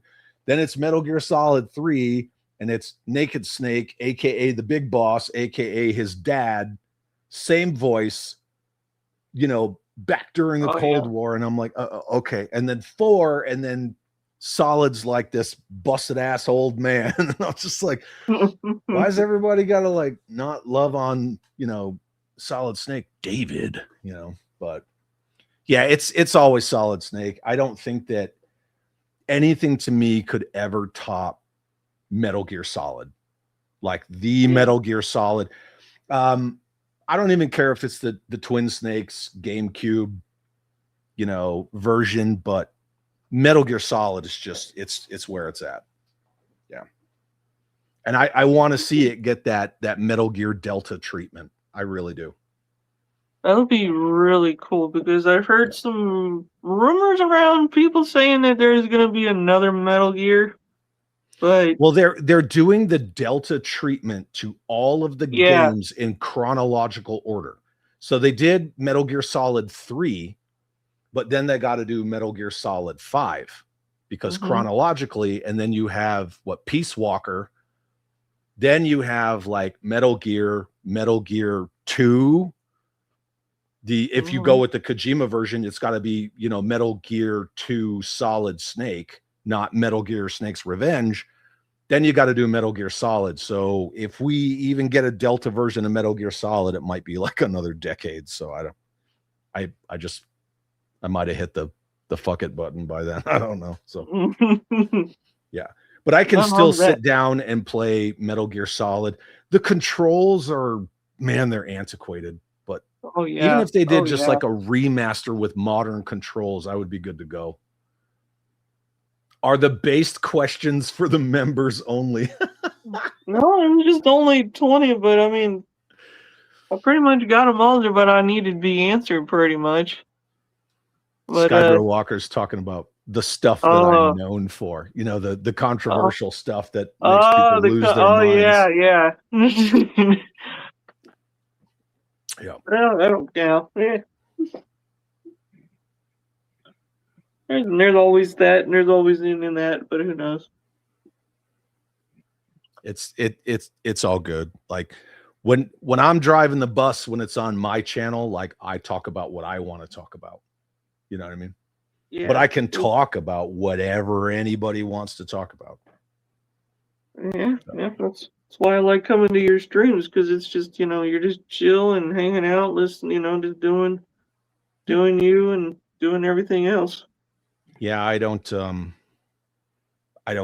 do scripts. I don't need talking points. I mean, worst case scenario, like when we were talking about all the live action Joe movies, or when we were like remembering the Arkham games, I specifically wanted the sales numbers for the Arkham games. So yeah, I mean, I have like 3 notes on a notepad off on the side of my computer, but yeah, I don't need or do any of that stuff. So and I got popped yesterday for showing like 3 minutes worth of the freaking G.I. Joe Resolute movie with no audio, talking over it, skipping parts, and displaying chat comments over the freaking screen. They popped me. Yeah, I got a copyright claim, and I'm like, man, you guys are lame. There wasn't even audio, and they popped me for it. So I fought that. That's their newest thing is their AI robot thing, where they think they can know what's bad and what's good. I've been popped with it a few times myself, so it's just well, and see, that's the problem with using some kind of like bot or algorithm or anything like that for any of those infraction-based systems. A couple of years ago, it's story time. A couple of years ago on Instagram, the Canadian classified channel Viper Island. Oh, I had Ryan from 3POA on my channel, and he showed images of the heads of Nemesis Immortal. And he's got somebody over there in the Far East, and they sent Ryan those photos. Ryan showed the photos. We looked at them, blah, blah, blah. Well, then Viper Island takes them, turns up like the sepia color and puts his watermark on it. And then he starts posting everywhere like, oh, I've got this exclusive and all this stuff and blah, blah, blah. Look at this. It's a Viper Island exclusive. And all Ryan did was he made a post and he tagged him and he said, you could have at least credited me for it. And then Ryan and I were like joking about it in his comments. And so Viper Island started false DMCA striking me and Ryan until both of our channels got deleted. Oh, wow. And every time we would get one, it was always at 3 in the morning, 4 in the morning. And when you wake up in the morning, you've got a thing from Instagram saying you violated DMCA and, copyright claims and all this stuff. And by the time you're fighting one, you've got 3 more. And so you can't, you're trying to fight this with bots. And yeah, he false DMCA struck us into oblivion and we both lost our Instagram accounts. And it wasn't just the 2 of us. It was Chaz the Guru and a couple other people as well. But people will weaponize that. Viper Island trying to silence me and Ryan because, he did some shady business is the same thing that you see a lot of, sadly, I hate to say it, but a lot of toy tubers do it as well. They'll block you and then they'll just bash you into oblivion, but you can't see it, because they block you. Yeah. That's just stupid how they act. That's the thing. Well, it is 1 hour and 31 minutes. Well, 32 minutes, and wow. 49er Brian says, well, he's a Montreal or he's an Expos fan, so. Yep. I've only seen a few of his videos, not very many of them. Who, Viper Island? Yeah, I've only seen a few. Not very many. I usually, when I want to listen to a real person that knows what's coming out is, well, a lot of people, Yojo Daddy and a lot of other people that I'll listen to, but not Viper Island. The thing with Liam, Viper Island, is that he's an aggregate. He's like watching CNN headline news, right? You're not watching CNN, you're watching headline news. Like he gives you the headlines that he gets from 20 other channels. And it's bit him in the ass a lot of times because even like my boy Scott from War Chest Full of Toys, he sent Liam real leaks, but because War Chest and Liam don't get along, Liam thought that he was full of crap. But War Chest sent the exact same stuff to Destro as my spirit animal, Mark. Mark posted it, and then Liam was like, "Oh yeah, all these fake people and the fake news channels," and everything turned out to be accurate. Now, when the Rattler was going to be the HasLab, I had that for a long time, and then next thing I know, somebody sends me a video from Viper Island. Oh, look what he says. He just broke this story. And it was the same with the Cup Triple T. Like I caught so much crap for that being a Transformer Joe collab. And the same with the Rattler. Like I caught heat from so many people. And but Viper Island, he's just an aggregate. He watches other people's stuff that actually know stuff that know people inside of Hasbro. He even does it with Full Force, who is, for all intents and purposes, the social media mouthpiece of the classified team. And I'm not saying that as a negative. That's exactly what he is. So he is their media arm. But yeah, he'll steal shit from Chris McLeod and say that it's his. So, but the problem is yeah, it's Liam being, you know, dishonest, but at the same time, it's Liam's followers who, you know, they just eat up anything he says. Oh yeah, yeah, So kind of one of those things. yeah. It's one of those kind of deals in a way, man. It's one thing or another, one thing or another. Yep. Lady Virgo says, just don't entertain him. Don't acknowledge it. Yeah. I don't entertain Liam at all. No.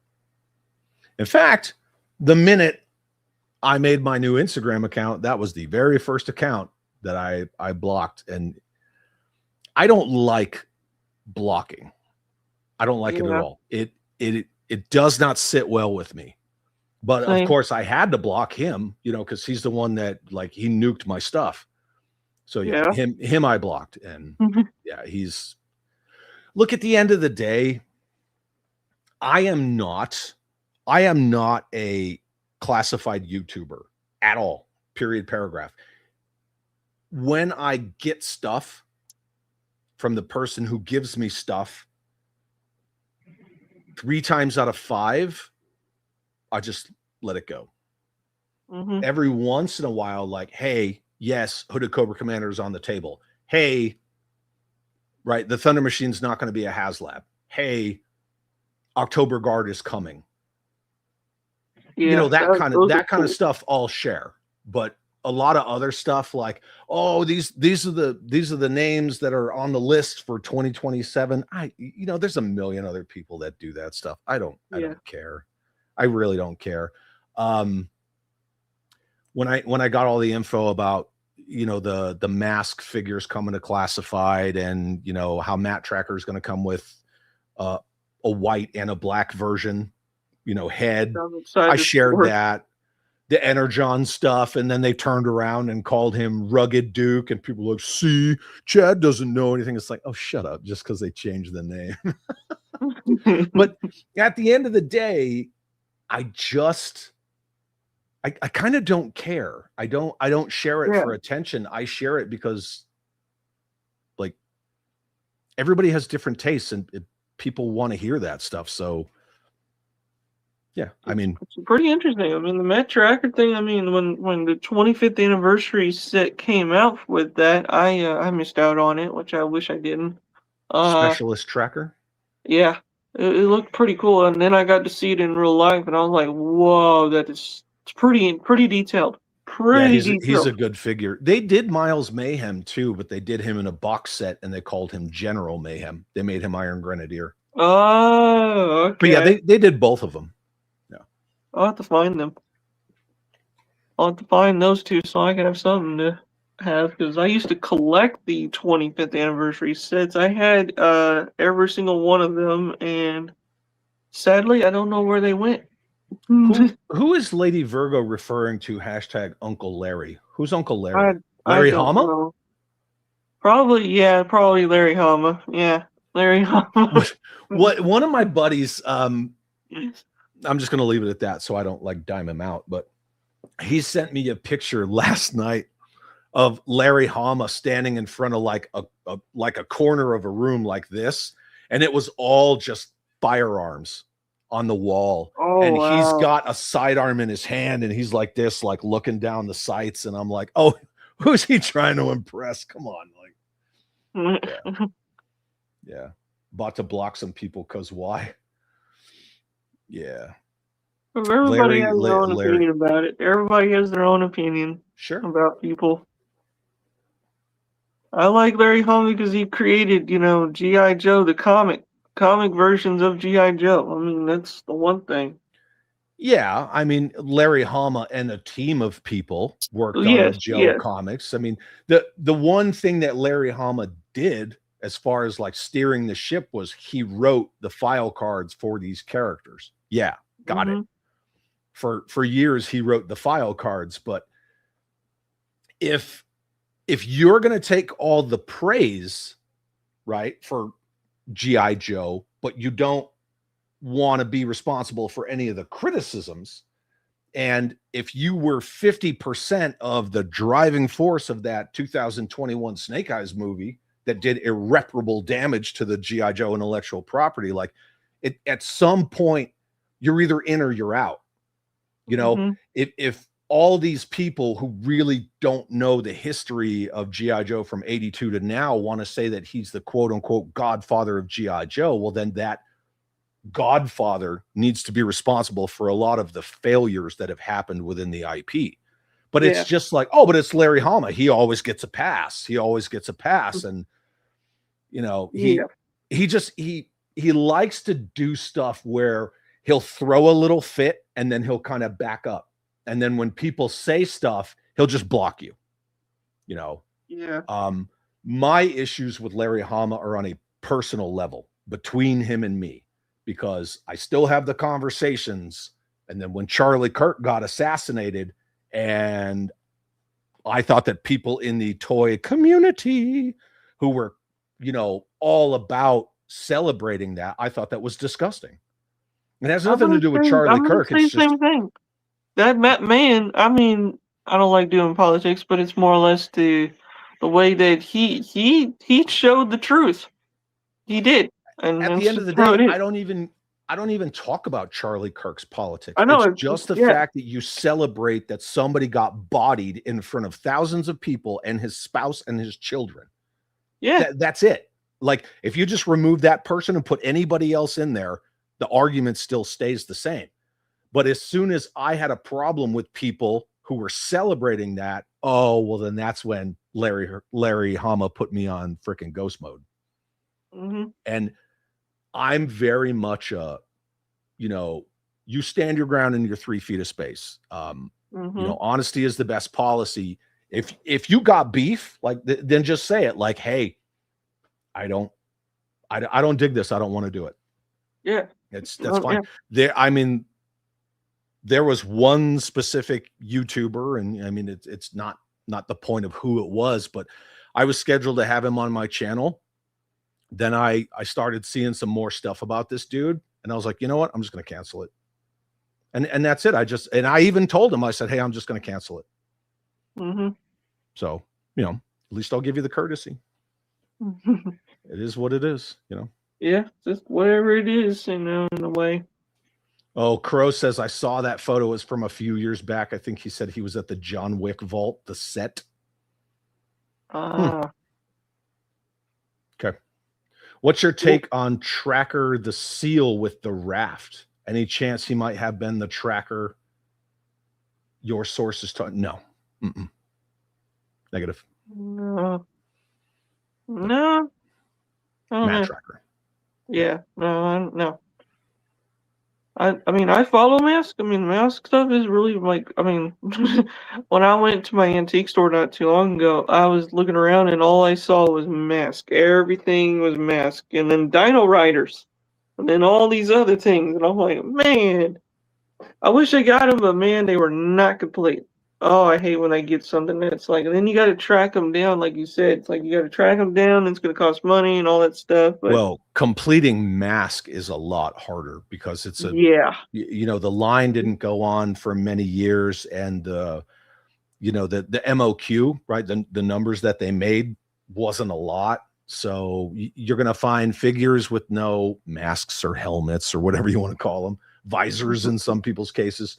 You're going to find vehicles with, you know, missing accessories and things like that. It just, Mask is one of those things, like, if you want it complete, you're going to pay for it.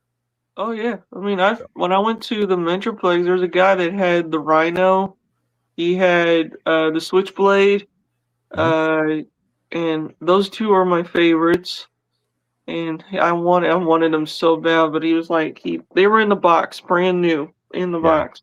And I'm like, I'm not paying a lot of money just to get them. I mean, there was one on eBay when I was doing my Mandatory Fun episode about, you know, loyal subjects versus the OG Kenner stuff. There was a complete one with the box and the instructions and everything 100%. And it was it was cheaper than the loyal subjects version. Yeah. Krusty did a great job. Any thoughts on either of you on the Ramen Mask and the Machina line? I like, to be honest with Ramen Toys, I like Ramen Toys, but the one thing that he's putting out is the Duke of Hazzard set, and then also the A-Team, the Turtle set, all these other things. I mean, it's amazing. It's amazing what he's coming out with. Even the Mauler, I think I think that is the Mauler that's coming out. It's called the Wolverine tank. The Wolverine tank. Oh, and it's even better then. It is the Mauler, but he can't call it Mauler. He can call it a Wolverine because that's an actual animal. You can't you can't trademark that. I love Ramen's Machina stuff. Ace puts a lot of care and detail into his work, and his ultimate goal. Crow, we were just talking about this, I want to say yesterday on my show. I showed a post from Ramen. Yeah. I was watching that. Yeah. Yeah. So he's doing the Machina 375. So he's doing it in 1/18 scale. He's doing the, like the OG style with modern updates where it's the smaller scale, the 2.5 inch. And then he's also going to start doing it in 1/12 scale. So yeah. Oh man. Thank you all for in here. Yeah. Everybody's enjoying, everybody's loving the interview I'm doing, and I'm gonna tell you right now that anybody in here, even Chad's my first. There's gonna be plenty more other people I'm gonna interview. I'm gonna interview Laser Pants, I'm gonna do all of them. It's gonna take me a while. Man. Because I wanna make a series out of this because it's kind of fun to do, and I want people to watch, and I'm gonna make a playlist so people can watch them. Yeah, as long as you're having fun, that's all that matters. That's what I love. I like meeting new people. I mean, when Ace told me about you, I was like, let's see what this guy's all about. And I watched some of your videos, and I was like, you know what? Yeah, he's pretty sweet and awesome. And I was like, that's nice to hear. Because it was I mean, for me, doing an interview was like crazy enough, like on how nervous I was. Even like last night, I kept thinking, okay, am I going to do it? Okay, do I need to cancel? Do I need to do this? Do I need to? I mean, we're just a couple of nerds having a conversation. I know, just a couple of good people. I mean, like, it's fun. Yeah, Chad's yeah, just Chad's okay. Yeah, he's okay. He's a good dude. He's all right. Whatever.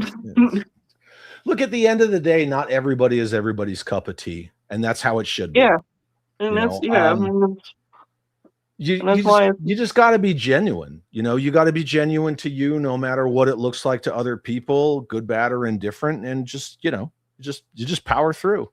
But that's life. I don't understand so many people that they get into these hobbies and they're like, no, we got to be positive about everything. And you got to be into everything. And you can't criticize because God forbid. That's not how life works. And I think that this, always switched on like positivity, either, truth or false positive. No, it's the same thing. Like, well, I mean, we're all toy collectors and we're all YouTubers, so we should all be friends. Yeah, until we all meet one day. Like, I'm going to DFW shows. No, like I know, but I'm saying like I'm going to the DFW toy shows like next year probably. Good, you should. It's a blast. It's a blast. I've been probably 2 times in my life, like years and years ago. But now that the classifieds are out now, and then it's like I want to go up there to see if I can find some rarity ones, and then also meeting people. Like seeing if I see you in there and then doing your live stream, I'm gonna poke in there and I'm be like, "Hey, what up, guys?" That's fine. I mean, that's the beauty of doing live streams from cons. Like, you never know who's gonna pop in from behind. There's never know. It's how it should be. Like I'll even say it now. Like if I see you in real life and in Laser Pants hanging out together, I'd probably be very, very nervous to say hi to laser pants, but you, I'd be okay with it. I'll be like, I'll be nervous. I won't have to Nah, nervous man. about it. Ryan's totally approachable. He's totally approachable. Oh yeah. Yeah, he's cordial to everybody within reason. Within reason, you know what I mean? Like, Like then if you it's walk up like, to him you and be know, like, like, hey, then it's you know, yeah. like, and then also it's like, if I'm doing this whole series, I mean, I am gonna probably get some toy makers on here, maybe get Bobby Vala on here one day. I would love to have that. Ace Ramen Toys on here. I would love. Don't get Vala. He's a jerk. he's He's such a horrible person. No, man, like yeah, definitely. If you can get old Roberto, you should. I mean, one, he's a massively passionate collector, and two, he is so knowledgeable about the industry. So Oh yeah. And that's the one thing, I mean, I want to, like, when I do his, I mean, his probably going to be pretty long too, because, I mean, I would love to see his whole collection, like like, everything. Test well, shots of he all did of them. just move, so you That's probably true. won't be seeing his collection. Yeah. Yeah, that's true. Yeah. Chucha says the ability to have conversations across a diversity of opinions and ideas is the true measure of a healthy society. Yep. Yeah. Yep. Yeah. Mhm. Yeah. It's pretty good. I don't understand where our society is at large, where you can't say, I don't care for that. People just, you just see the blood leave their faces, and it's just, you know, they just gotta run to my keyboard and freak out. It's like, Oh yeah, calm down, man. yeah. Just calm down. Yeah. Yeah. Jeffy, what? Lol. What are we lolling at? Yeah, what are we on, dude? LOL. Yeah. Mm-hmm. Yeah, it's been in, yeah. That is true. Vala is an udder of knowledge that must be milked. Yeah. You can milk a cat, huh? Yeah, you just gotta get under there. Just milk that cat. Yep. Gotta get the Valaverse, you gotta get the Action Force, you gotta get it all out, you gotta do it all. Yeah. I just want to see that 118 scale line from him happen. Oh, I really yeah, I do that. too. I do was too. massively invested in that. I want to see that. Man. When I saw the prototypes of them on the live stream, I was like, "Oh man, I hope he does them." Because I love the Steel Brigade. I'm a huge Steel Brigade I got to play with them. Oh, even like better. Actually play with those figures. Yeah. Then I bet they look sweet. Amazing up close. Yeah. I mean, oh man, the attention to detail, the vac metallizing, and all of the love that Bobby Vance and Matt LaCroix put into those figures. Oh yeah. I mean, for what he did for, the Zolicon exclusive one that he did, which I didn't go to Zolicon. I got this from Ed. I bought this from him, but I have him carded right up there on the wall. Yeah. I did too, but until the card fell apart, and I was like, no. Yeah, they're they did have glue issues on those cards. Yeah, I was kind of surprised on them. I had this idea where you can use double-sided tape that's permanent, where if you clean up the card really good and then make sure it's nice, you could put it back on, but then it would just look weird. Chucha says, considering that Skeletron 118 scale figures are around $28, and what you guys have gathered from Roberto, is there a chance those figures could be cheaper? His whole thing, Chuchas, is he doesn't want to commit. And he said this last time I had him on. He doesn't want to commit to pardon me, making the Valaverse Action Force O-ring figures unless he can get them between $15 and $20 for the consumer. Mm-hmm. So he thinks that 118 scale shouldn't be more than 20. Yeah, I remember him talking about that, and also the extras were going to be like $20, and like That's actually pretty good. I mean, for $20 for a street value, not like for an extra. I mean, it's Yep. pretty cool. And also, when I got to see Articulated Ninja, that was cool. Oh, in the extras Yeah, the line? whole extra line. Yeah, when he was doing the extra line, I mean, that was really cool. No. And it's I awesome. won't buy any of them, but it's not like it's not like some kind of Dolly protest. I just it if it's not my jam, it's just not my jam. Yeah, it's not your jam. I mean, it's all good. I mean, it's Yeah. everybody has their favorites. I like what I like, and then it's like, yeah. Yeah, well, I'm waiting once those actually get into people's hands. I'm waiting for like these toy activist wackos to like do stupid stuff with those figures, in protest of blah blah blah. So, yeah. Yeah, I'm like, I mean, when I watch somebody that says, "Oh, it's like when they were talking about with Action Force, the way that these were built, like people said, "Oh, they're basically the copy of a classified." I'm like, no, it's more their articulation's a lot better. But see, that's that's the thing right there. It's that Yeah, weird echo chamber tribalism where are you saying that there can't be multiple 1/12 scale military base lines at the same time? Because yeah. the lie of that, oh well, it's a copy of classified. Well, they don't do that with Monster Force. Oh yeah, Monster know Force. They've done it Yeah. with all these other But that's brands. the tribalism. Anything that's Big Bad Workshop or, Bill from Fresh Monkey Fiction, they're like, oh, yeah, the more 1/12 scale, the better. But if it's, God forbid, Valaverse, oh, it's a ripoff of this, it's a ripoff of that, it's blah, blah, blah, blah, blah, blah. Look, he legally owns the name Steel Brigade.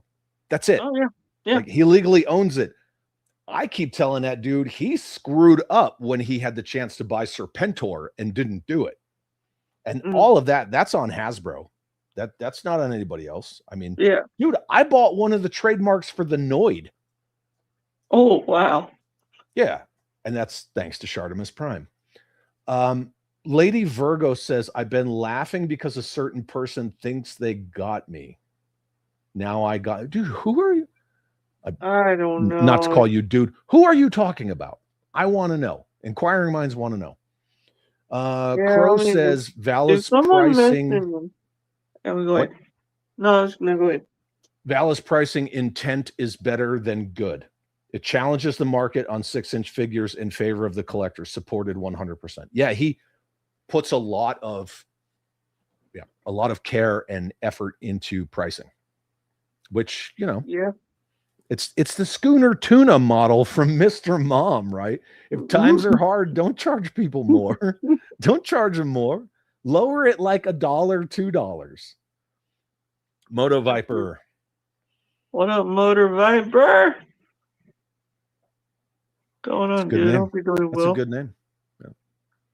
Yeah, I can't. I don't care what you like. I don't care what you dislike. All of that is well and good. It's this, and it doesn't matter what it is. It's a blanket statement. The whole rules for thee, not for me thing. I can't stand it.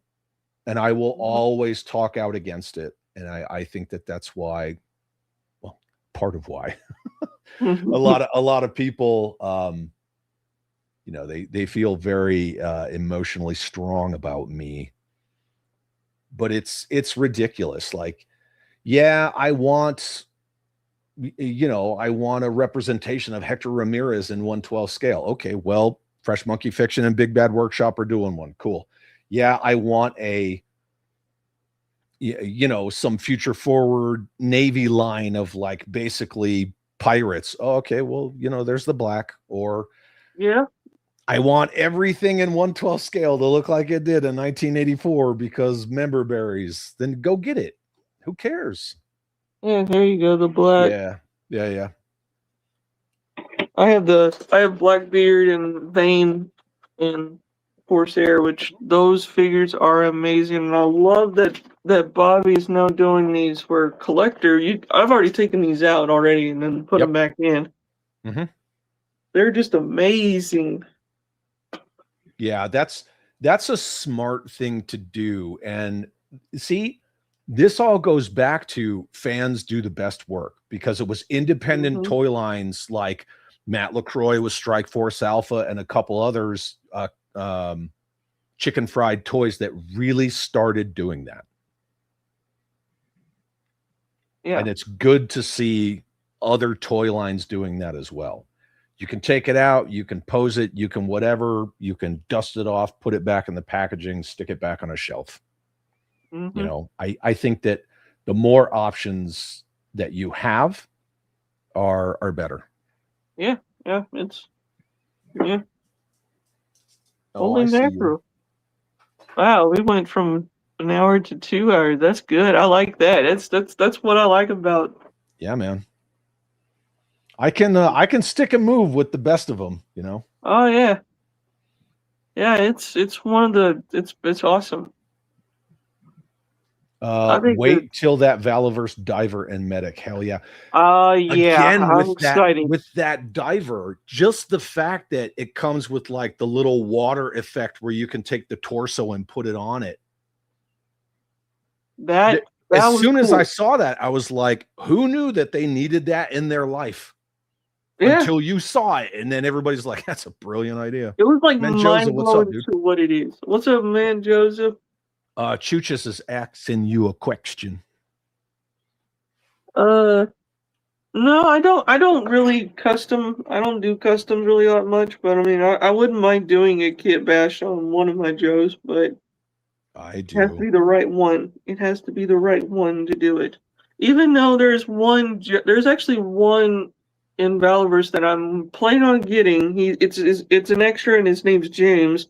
He looks exactly like me when I was skinny, and I'm gonna get him, and I'm gonna make a figure out of myself because that's what I want to do. You want a figure of yourself?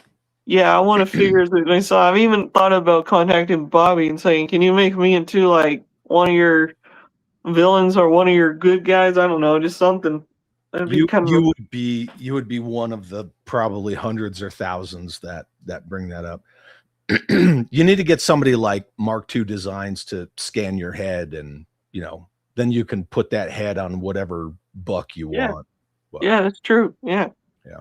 I have several variations of figures of myself from different people and different lines.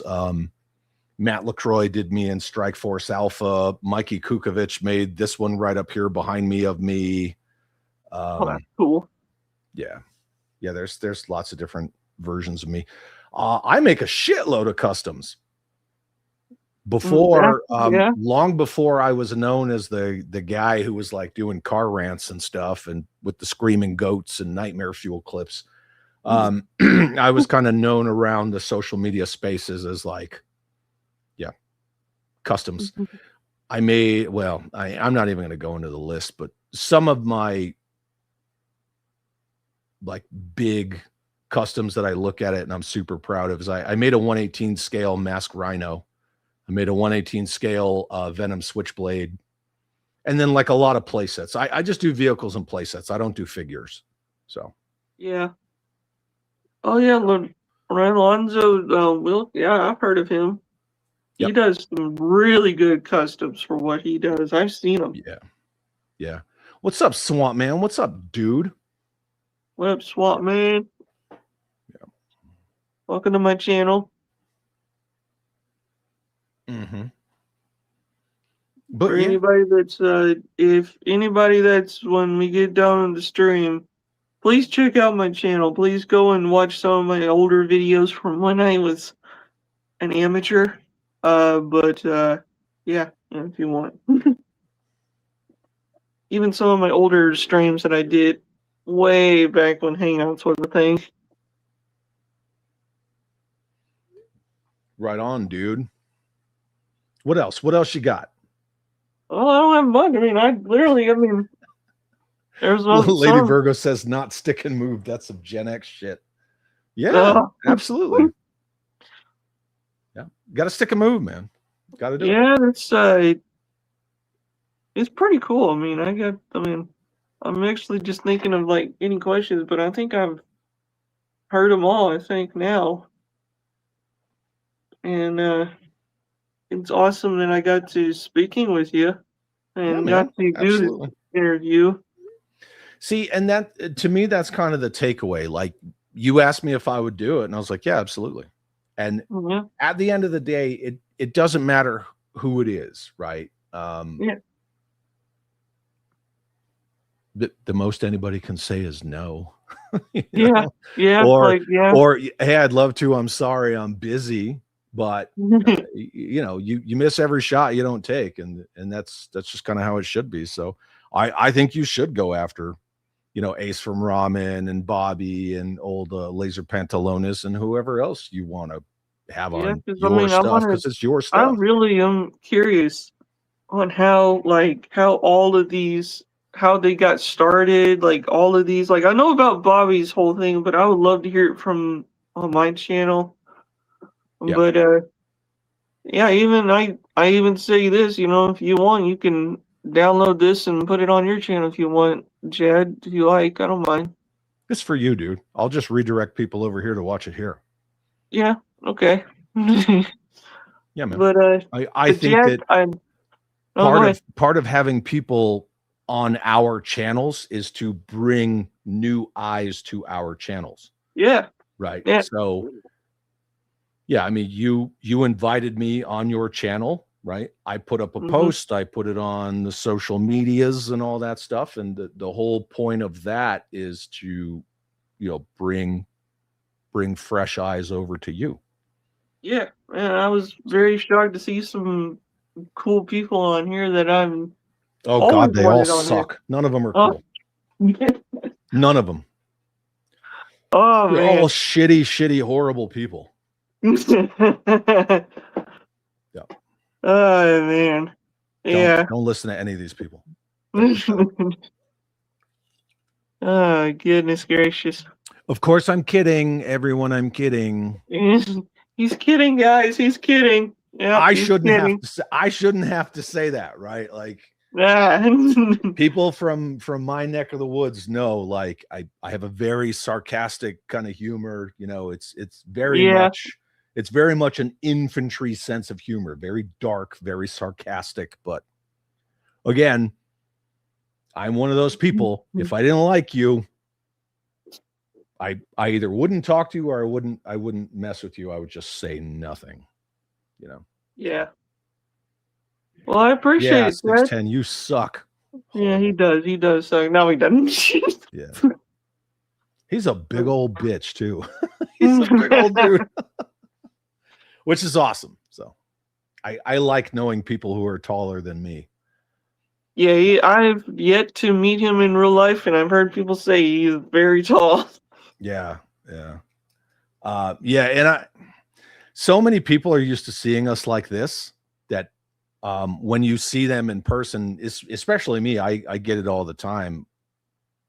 I'll walk by the same person 100 times at a con and they don't know it's me till Yeah. like the second or third day, and they'll be like, "Are you?" Yeah, I am. Yeah. Ryan Lamb says, "What's this? What's this? What is this white stuff in me? Yeah." You'll see 610 and get neck pain within 3. Not me. Not me. Come on. You're like you're only like 5 inches taller than me, okay? Like we're close. We're close. Oh man. But Chet, it's amazing. It's awesome getting to talk with you, getting to know you. Yeah, man. And hopefully I'll do one on your channel one of these days whenever you do an interview. I'll be more than happy to do it. Yep. You know, obviously never rule that out. I'm trying to work in with you know, my new 6-day-a-week schedule, having people on and how I'm going to juggle that and stuff like that. I've had people make suggestions about. Yeah. Yeah, that's just my long form answer that I've had people say, "Oh, you should do like a Chad hole of the week," and I was like, maybe a month. I don't know. I like hanging out and talking with people. I also find a lot of freedom in the "it's just me" thing. So, Yeah. but yeah, man, I'll of course I'll have you on. So. Yeah, that'd be cool. Chad's got a number of 6-hour streams ahead. Yeah. Yeah, D-Town, man. It was great to meet you too, bro. Absolutely. I love meeting people. You see those checkered vans coming, you know it's Chad.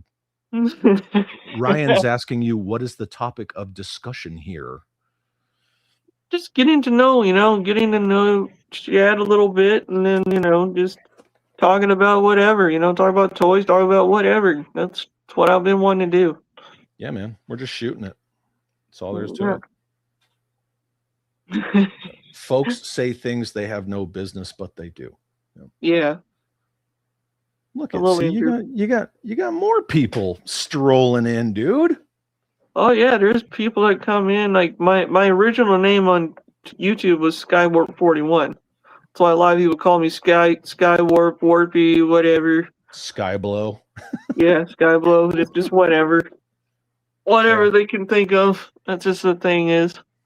Yeah, I mean, people call me all sorts of things: toxic, asshole.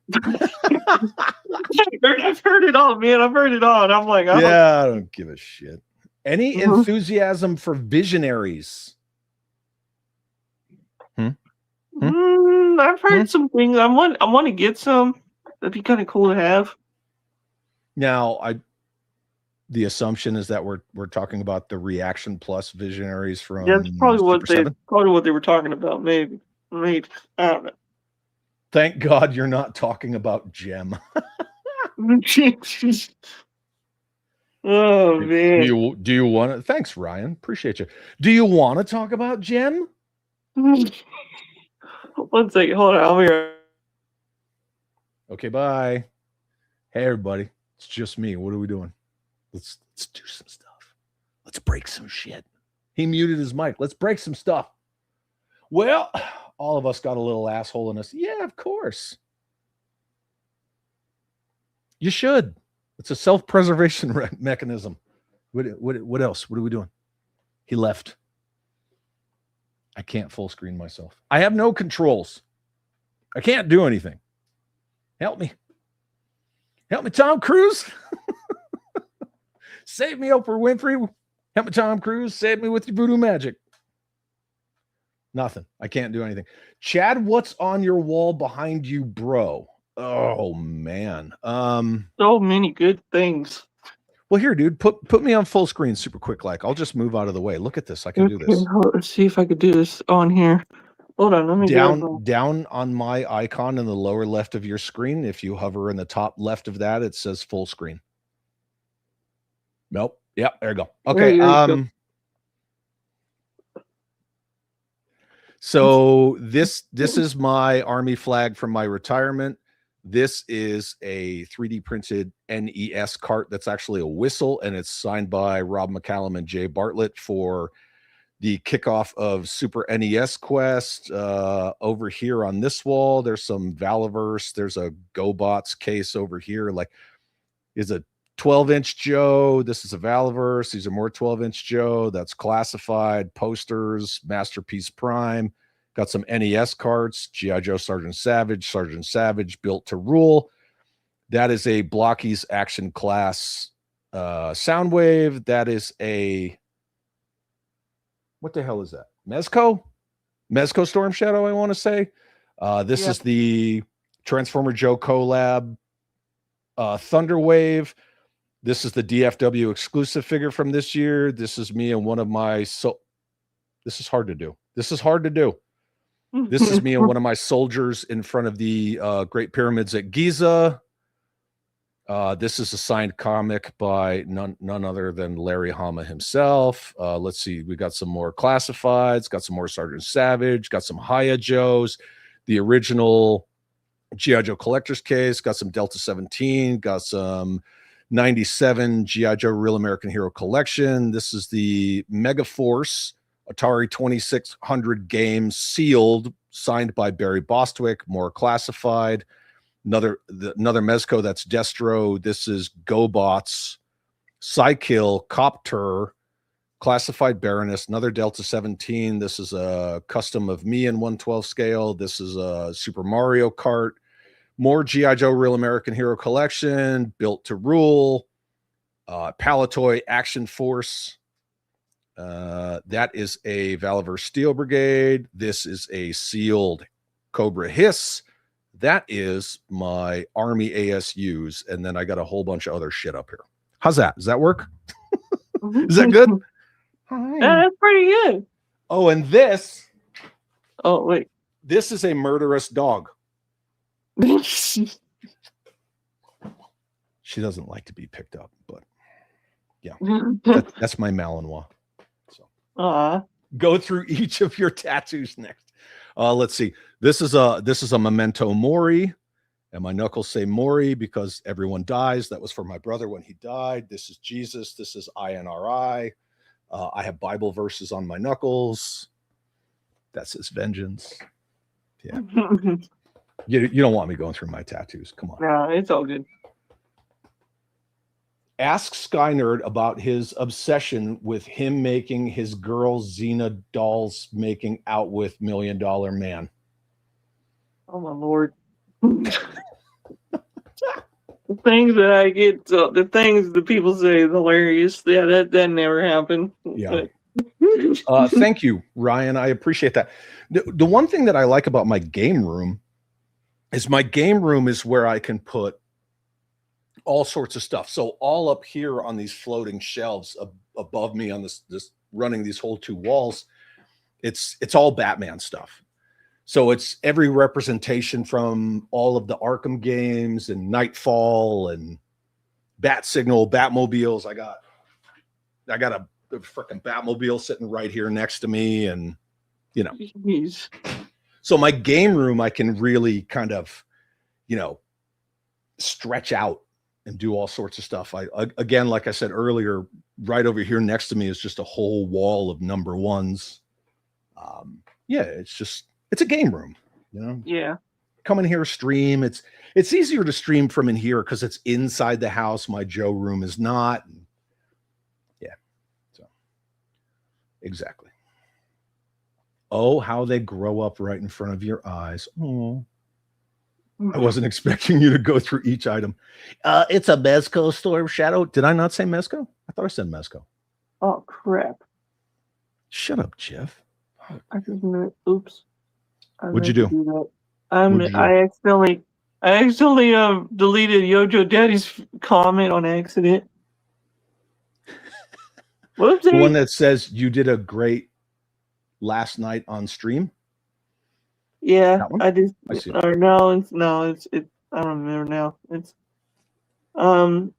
Swamp Man. If you're asking me, I just found out a real life cross country bell buckle here at the start at 1,000 miles yard sale here in Alabama.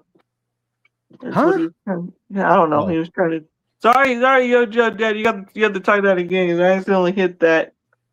I think you're the only one that knows what you're talking about. Right? I don't know. That's what I saw. I saw that. Swamp Man. No, I don't have any Batman Beyond. No. Ryan said, Chad, what do you stream about? Jeffy says politics and toys. I mean, not so much politics, but I talk about toys, gaming, comics, pop culture. Like 1 minute we could be talking about how Supergirl bombed and the James Gunn stands, they're just like huffing copium, but they said it was going to do better than Spider-Man. I talk a lot about the things in the industry with like the mouthpieces and the access media and, the message and DEI and shit like that. Yeah. I talk about all sorts of stuff, overall social commentary. Thoughts on Truth API? Truth API. I don't know what that is.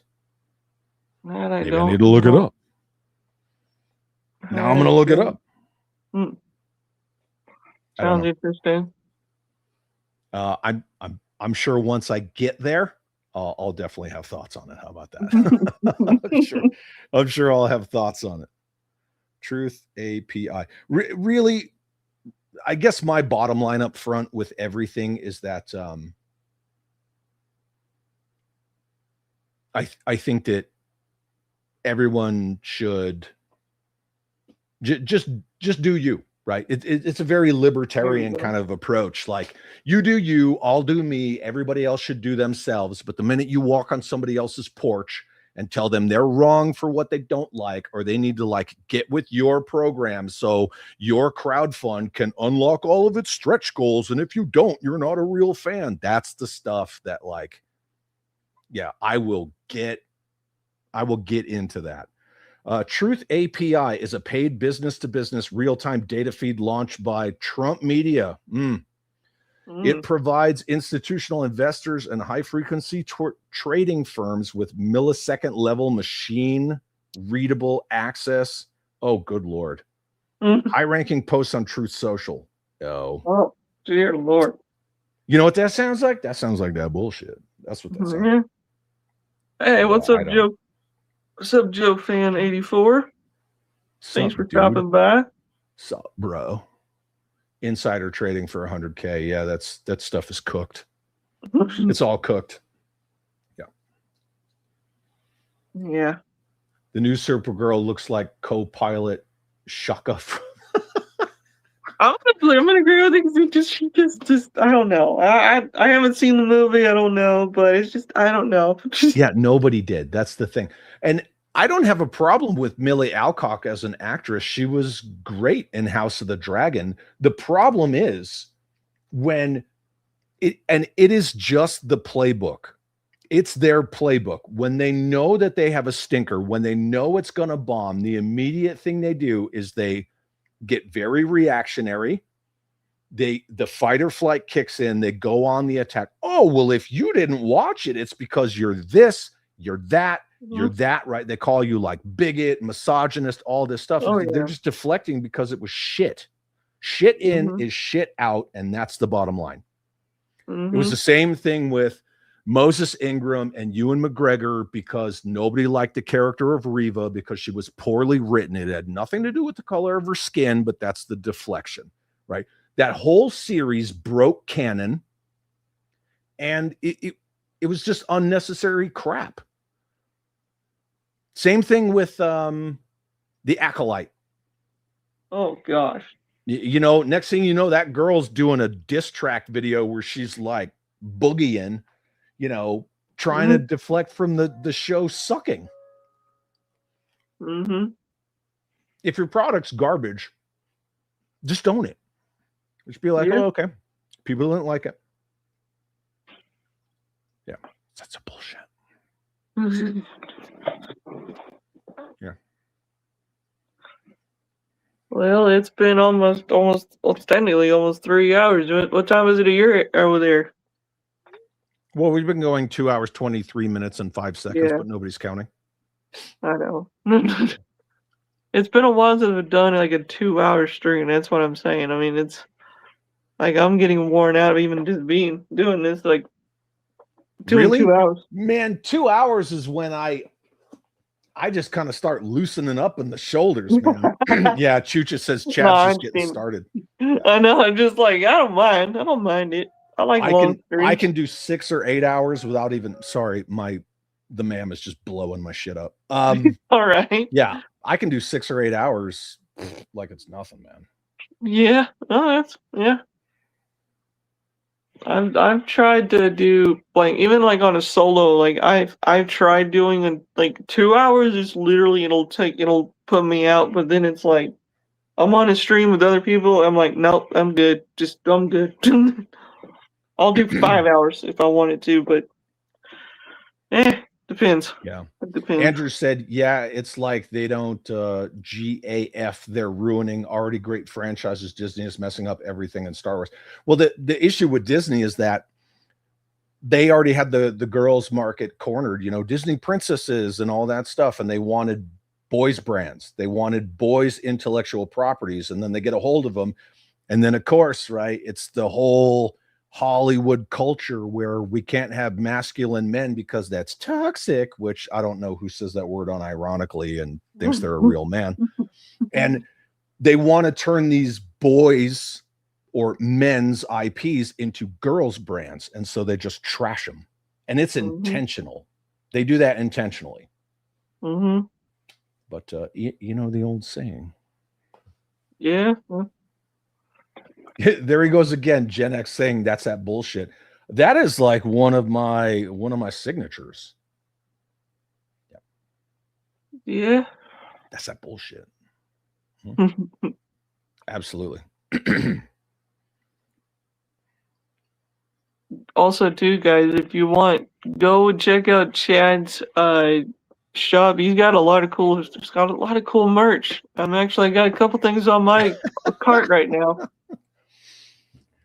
Yeah, as long as you're not easily offended. Yeah, my merch is I fun. love it. I love it. It was funny when I saw the LGH thing, whatever it was. I was like, oh my gosh, laser guns and LGBT, laser guns and battle tanks. Yeah. yeah, I'm like, oh, I love that. Well, one of the things that I appreciate is I actually make my merch with my channel members. So that whole design of the LGBT shirt, I grabbed the assets, and on a members only stream, like we kind of lined everything up and put it there and blah, blah, blah. And okay, yeah, that looks good. So yeah,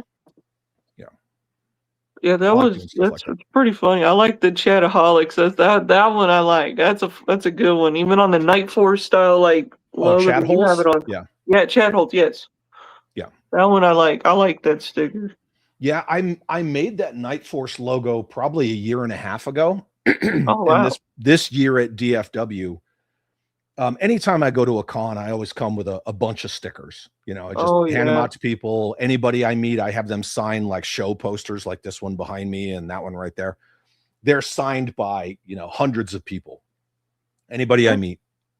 And I was handing out the Night Force logo that says Chat holes. I was handing out those stickers and they glow in the dark. Oh, and cool. I gave one to Mark Pennington, one of the original designers from Real American Hero. I gave one to like all of those guys. But when I handed Mark Pennington specifically his, I was like, well, that's the only thing I have with this logo on it, because I don't want to get like a cease and desist if I were to make shirts. And he's like, dude, just do it. They don't know what the hell they're doing. And I was like, oh, okay. So yeah, I was like, whatever, I'll make it. So yeah. And that's what I got on my card. I got that, and I got a couple other things I'm gonna get. I'm gonna get a bunch of stuff. Yeah, I've been meaning to get some of the mouse pads and the really nice gaming desk mats. Yeah, I thought about getting some of those. I thought about that. That's why a lot of my merch doesn't have my logo on it, because like the laser guns and battle tank shirt is cool. If I put my logo on it, I'm not going to wear it. The Never Go Full Classified with Robert Downey Jr. from Tropic Thunder. That's a band different than another band. I came up with that term. Well, I don't believe I came up with it. I believe my chat came up with it, and it just kind of stuck. And I mean, yeah, I've been known for the whole Never Go Full Classified for like 5 years. So, but that's why it doesn't have my logo on it. Yeah. I'm not Def Leppard. Only Def Leppard wears their own t-shirts, so. Yeah. I'm a huge Def Leppard fan. Yeah. Everybody's just kind of chit-chatting. I'm all in for the new Jason Statham movie. Oh yeah, Mutiny? Yeah, I just saw the trailers for that. I still haven't seen his most recent movie. The one at the lighthouse with the girl. I don't, it's very vague, but yeah. I'm a big fan of Jason Statham's movies. They make them for cheap. They're entertaining. I don't know. Oh yeah, he's done all of them. Like even I'm trying to think, is this one that he did Cranked? Oh, Crank, yeah, and Crank I loved Crank. Even the new ones that he did, Beekeeper, and also I think it's I forgot the other one. Working Man. Yes, those were good. Yeah. Nothing wrong with a little bit of good old fashioned masculinity, you know, being the protector and all that stuff. Jeffy says you came up with never go full classified when you said some stuff is good, etc. When talking about classified and Valaverse, though. What do I know? He probably knows. Yeah, Andrew Driver, or you mean Transporter? Are we talking about Transporter? Probably. I think Andrew's talking about Transporter. I like the Mechanic series. Oh, Collected Disconnect. What's up, dude? You know. Here's the thing about Collected. Now he's leaving again. He's leaving again. Yeah, on my birthday, he sent me a little gift, little bone collector, the 100th one. Who sent you that? Collect Disconnect. Oh, he sucks. Just ah!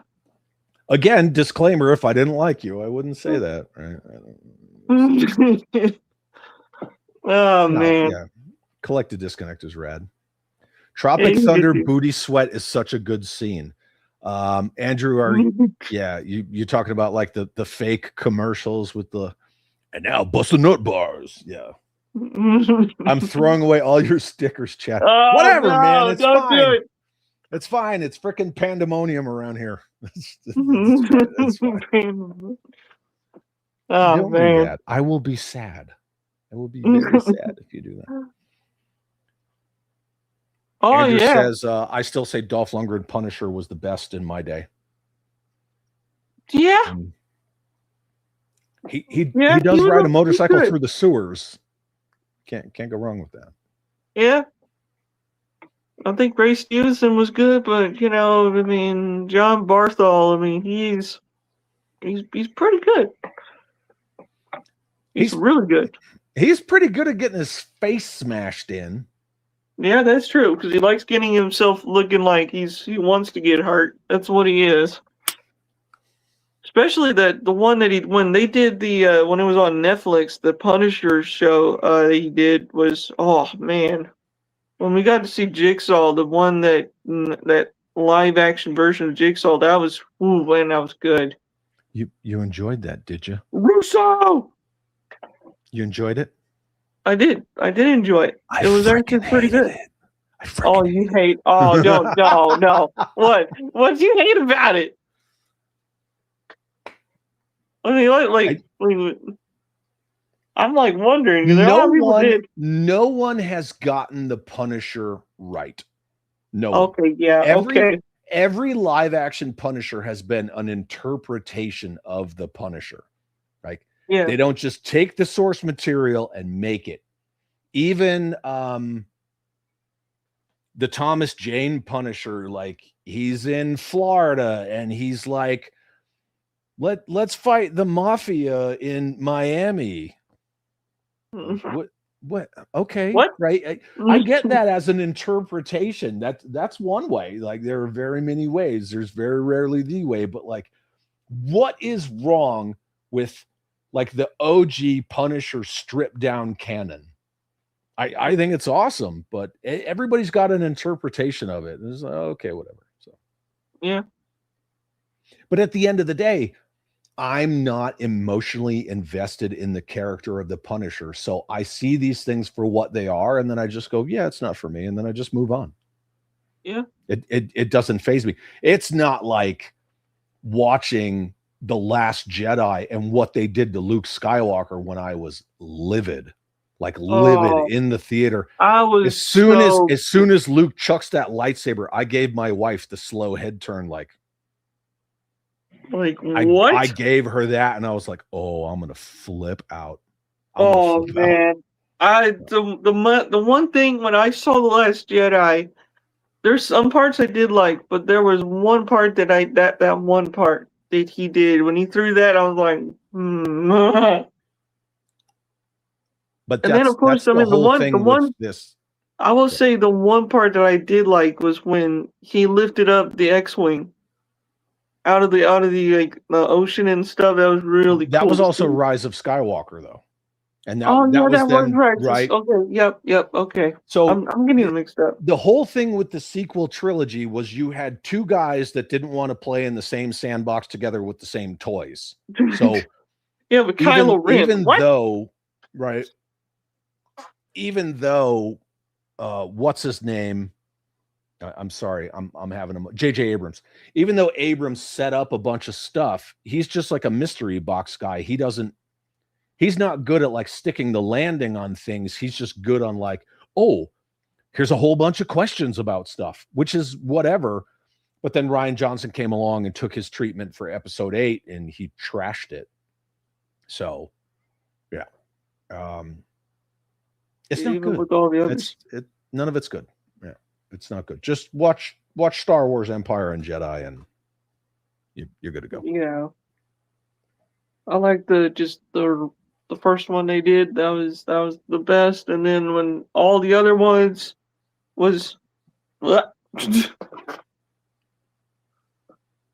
I mean I like them all. They were all good back then when I was a kid. I mean I liked them all. Now when I'm an adult, it's like what? Crusty Old Crow said Space Force Survival. Oh yeah, Leia Poppins. Yeah, that got the head turned too. Yep. And then Canto Bite, like they gotta fight the man and they gotta break a whole bunch of stuff and because space slavery and it's like well you just broke a whole bunch of stuff. Who do you think's gonna fix that? The space slaves. It's like it's so dumb. It's dumb. Yeah. Mm-hmm. Yeah, it's Yeah. Worms. Andrew says Lucas stabbed us all in the back in the special editions when they didn't add the OG movie into the movie sets where Han shot Greedo first, not Greedo shooting first. Oh, you're talking about he screwed up with the whole Greedo shot first thing? Yeah, that was dumb. That was dumb. That was. And that's kind of one of those lessons in you need people around you. Again, I talk about like echo chambers and tribalism are not good, right? They stifle any kind of open conversation or creative differences. Lucas shined when he had people around him during the original trilogy that were like, Empire Strikes Back is so beloved to this day because Irvin Kershner did what Irvin Kershner thought was best for the movie. And Lucas would throw his little fits and Kershner was like, yeah, we're just doing it. And even with Richard Marquand directing Return of the Jedi, and people say that Lucas and Spielberg like ghost directed a bunch of it. I mean, whatever. But yeah, it's a classic hero's journey across 3 films. Like, you got to set everything up, you got to fail, and then you got to succeed. That's just how it works. But yeah, it's like poetry. Yep. Nerf says, I viewed Luke tossing the saber as a metaphor for those of us who walked away from Star Wars. Yeah, absolutely. There was a lot of that in Rian Johnson's script. Again, when Kylo Ren's like, you got to like, what is it? Forget about the past, kill it if you have to. That's not verbatim. But yeah, they wanted the old fans gone. The old fans to them were a quote unquote problem. Yeah.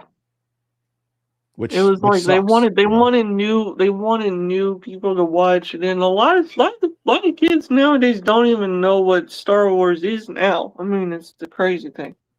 They just think it's fun. They got little action figures. You could play with them. They have storm helmets. They got all these things. It's crazy. At the end of the day, Star Wars was the number 3 intellectual property of all time, behind Pokemon and Hello Kitty, and now it is not.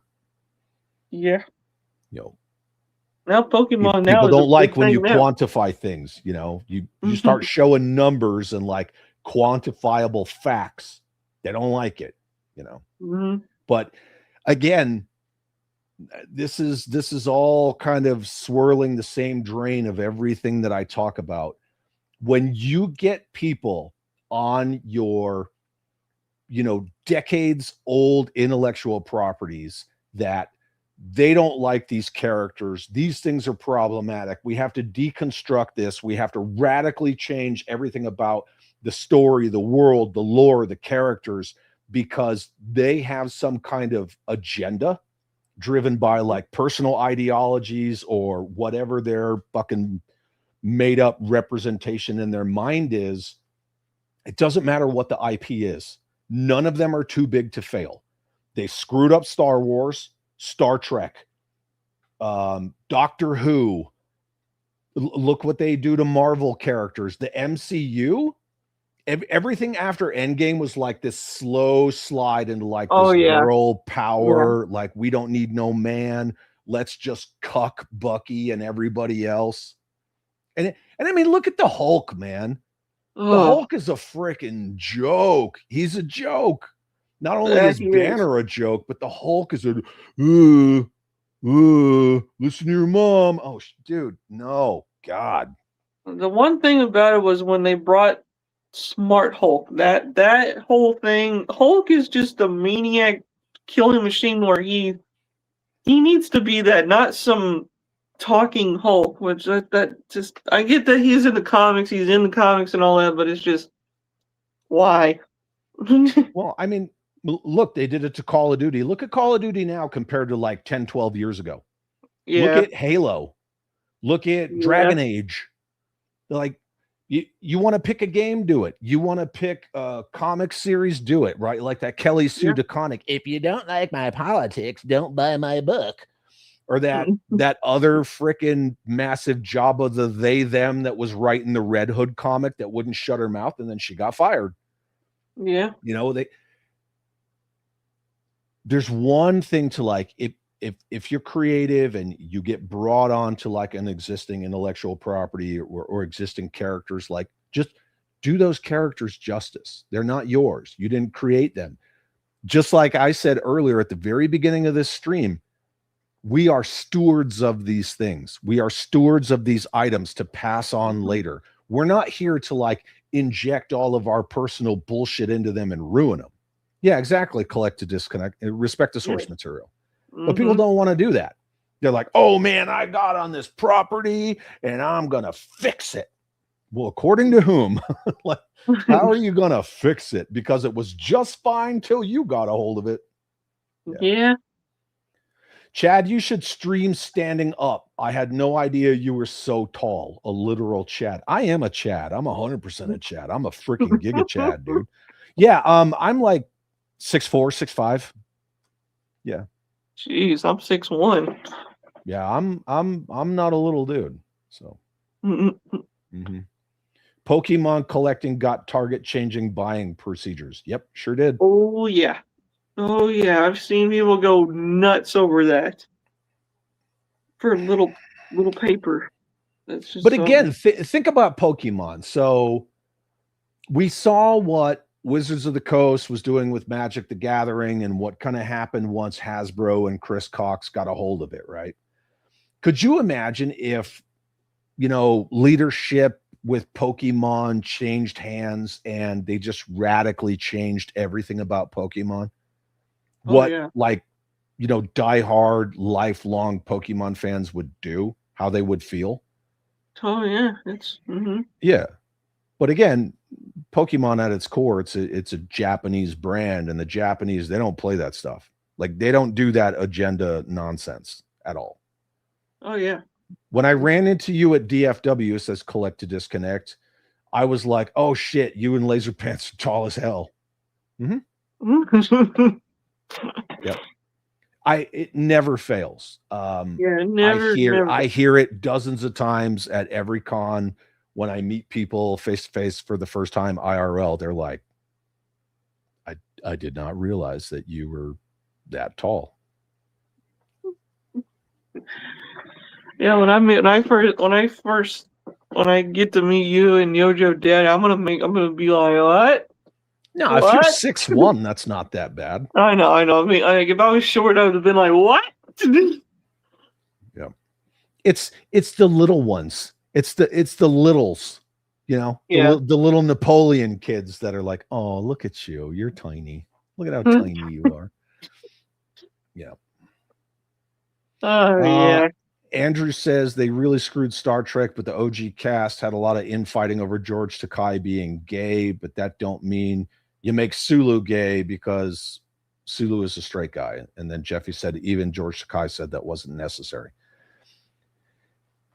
A lot of that boils down to the character is not their sexuality. In either in the made up character or in the real person's life. Like you're just there to portray a character. Yeah. So I don't know. It's I don't know. It is what it is. I think this whole weird, I don't want to say obsession, but this comfortability factor or this acceptance of like what everyone's closed door bedroom preferences are and how it has to define them. I think it's weird. It's weird. Yeah, it is. If we're supposed to be right, equal rights for everybody, if we're all even across the playing field, which is why DEI is a lie, because equity is not equality. But if we're supposed to be like everybody has the same rights, everybody's the same, then this whole like I need a month for me and all these companies need to pander to it and change their logos to rainbow vomit, and you have to acknowledge the way that I identify as this and that and that and that and that, then that stuff needs to go away. If we're all just the same, okay, cool. There you go. So let's just celebrate people and just be people. But you can't. Yeah. Yeah. And it's ridiculous. Even from my neck of the woods, the way that I saw it in the Army, in 2016 when they lifted the ban on females in combat MOSs, great. By all means, if you meet the standard, come on, let's go. Join the infantry or be a tanker or join the cavalry and be a scout. However, they opened all those, opportunities for females, but they didn't require them to register for selective services. Yeah. That's the hypocrisy right there. That's the problem that most males in combat arms had. Like, oh, so we still legally at 18, every male has to register for selective services if you serve or not by law, but females don't now. That's that bullshit. Hey, he left again. What's up? What are we doing? Jeffy said, we're all green. Yeah, that's how it should be. My best friend's uncle was Walter Koenig. Oh, cool. I met him a few times. That's awesome, Andrew. Very cool. Apparently, it's just me here. Jeffy says, when you take a role, written or directed, yes, there will be parts of you on that, but making unnecessary changes to canon to whatever fiction or not is no longer, X fiction. It's new fiction. Yep. Lucille Ball, what? Yeah, her and his name wasn't Ricky. Desi Arnaz, right? Ricky Ricardo. Desi Arnaz, Desi Arnaz. Yeah, they were responsible for getting Star Trek produced. Yep, 100%. It's crazy how Lucille Ball's daughter made a documentary about all of that. It was pretty cool. About I Love Lucy. I miss people like Lucille Ball, and man, that was good. I think Carol Burnett is still alive, but I don't know. I mean, I know Fred died, and I know Lucy died, and I know all of them did, but I don't know. Let's see. Oh yes, bringing up mass script for the 100th time. Return to the Hole. Jeffy was contracted to write a live action script for Mask, and they told him that he had to get. Well, I don't know if I should say it or not, but he didn't change certain aspects that they wanted changed for the ESG score and all the check boxes, and he didn't do it. So, yep, he pushed back on that. Man. Even with Daniel McBride doing the G.I. Joe movie, I mean, I'm excited to see how that's going to go. Skydro Walker says it's chat takeover. I don't What am I mind. taking over? I don't mind. I really don't mind. I love it that when people, I love it because I've done so many streams just by myself, and it's like, it's good to have somebody on here that can just, free talk about whatever. I'm like, Yeah, man. I just free ball it all day. there you go. Yeah. You can always tell the difference when, people are like, oh, well, we're off script. I don't know what we're talking about. Blah, blah, blah, blah, blah, blah. Like, Yeah. yeah, you can always tell the fake it till you make it. So Yeah. Yeah. Yeah, pretty much. It's right now, what, you're 3:40 on your Arian? what? I'm checking the Yeah, time. it's 3:40 where I live. Yeah. Yeah. It's 4:40 here. It's pretty cool. I like how time zones are. That's the one thing I love about it. It's like, I'm not good at time, but I kept thinking, I'm like, you live in Mexico, and I'm like, I know exactly what time it could be. It's like they have Well, I 1 live in hour. New Mexico. I don't live New in Mexico, Mexico. yes, New Mexico. No. Which I'm hopefully when I might be a retired infantryman, but I'm not stupid enough to live in Mexico. No. Nope. It's 100%. the one thing, like, with the whole time zone and stuff, it's like, even with us, like, it's always, it changes 1 hour, but it's like in Ohio, it's right now, it's literally 5 there. They're 2 hour difference, I think. Yeah. So yeah, it's crazy. Right on, dude. Well, don't you got a date coming I up do. here? Yeah, I do. Yep. I mean, do you want to? We can do it part 2 of this if you want. I don't mind. That's fine. Yeah, I'm always down for that. That's fine. All right. Well, we can do that. All right, guys. This is Chad, and this is me. I am signing out, and there'll be a part 2 probably sometime in a couple weeks. So I don't know when, but we'll find Sounds out, good. figure it out. But Cool. thank you, Chad, for coming and hanging out with me. Absolutely. And getting to know me and getting to know you a little bit better. Hell yeah. But I want to thank everyone else for coming in and hanging out and checking out my channel. And there'll be more. There'll be more of these. So see you later. See you later, everybody. And stay sharp and knowing is half the battle. There you go. Yeah.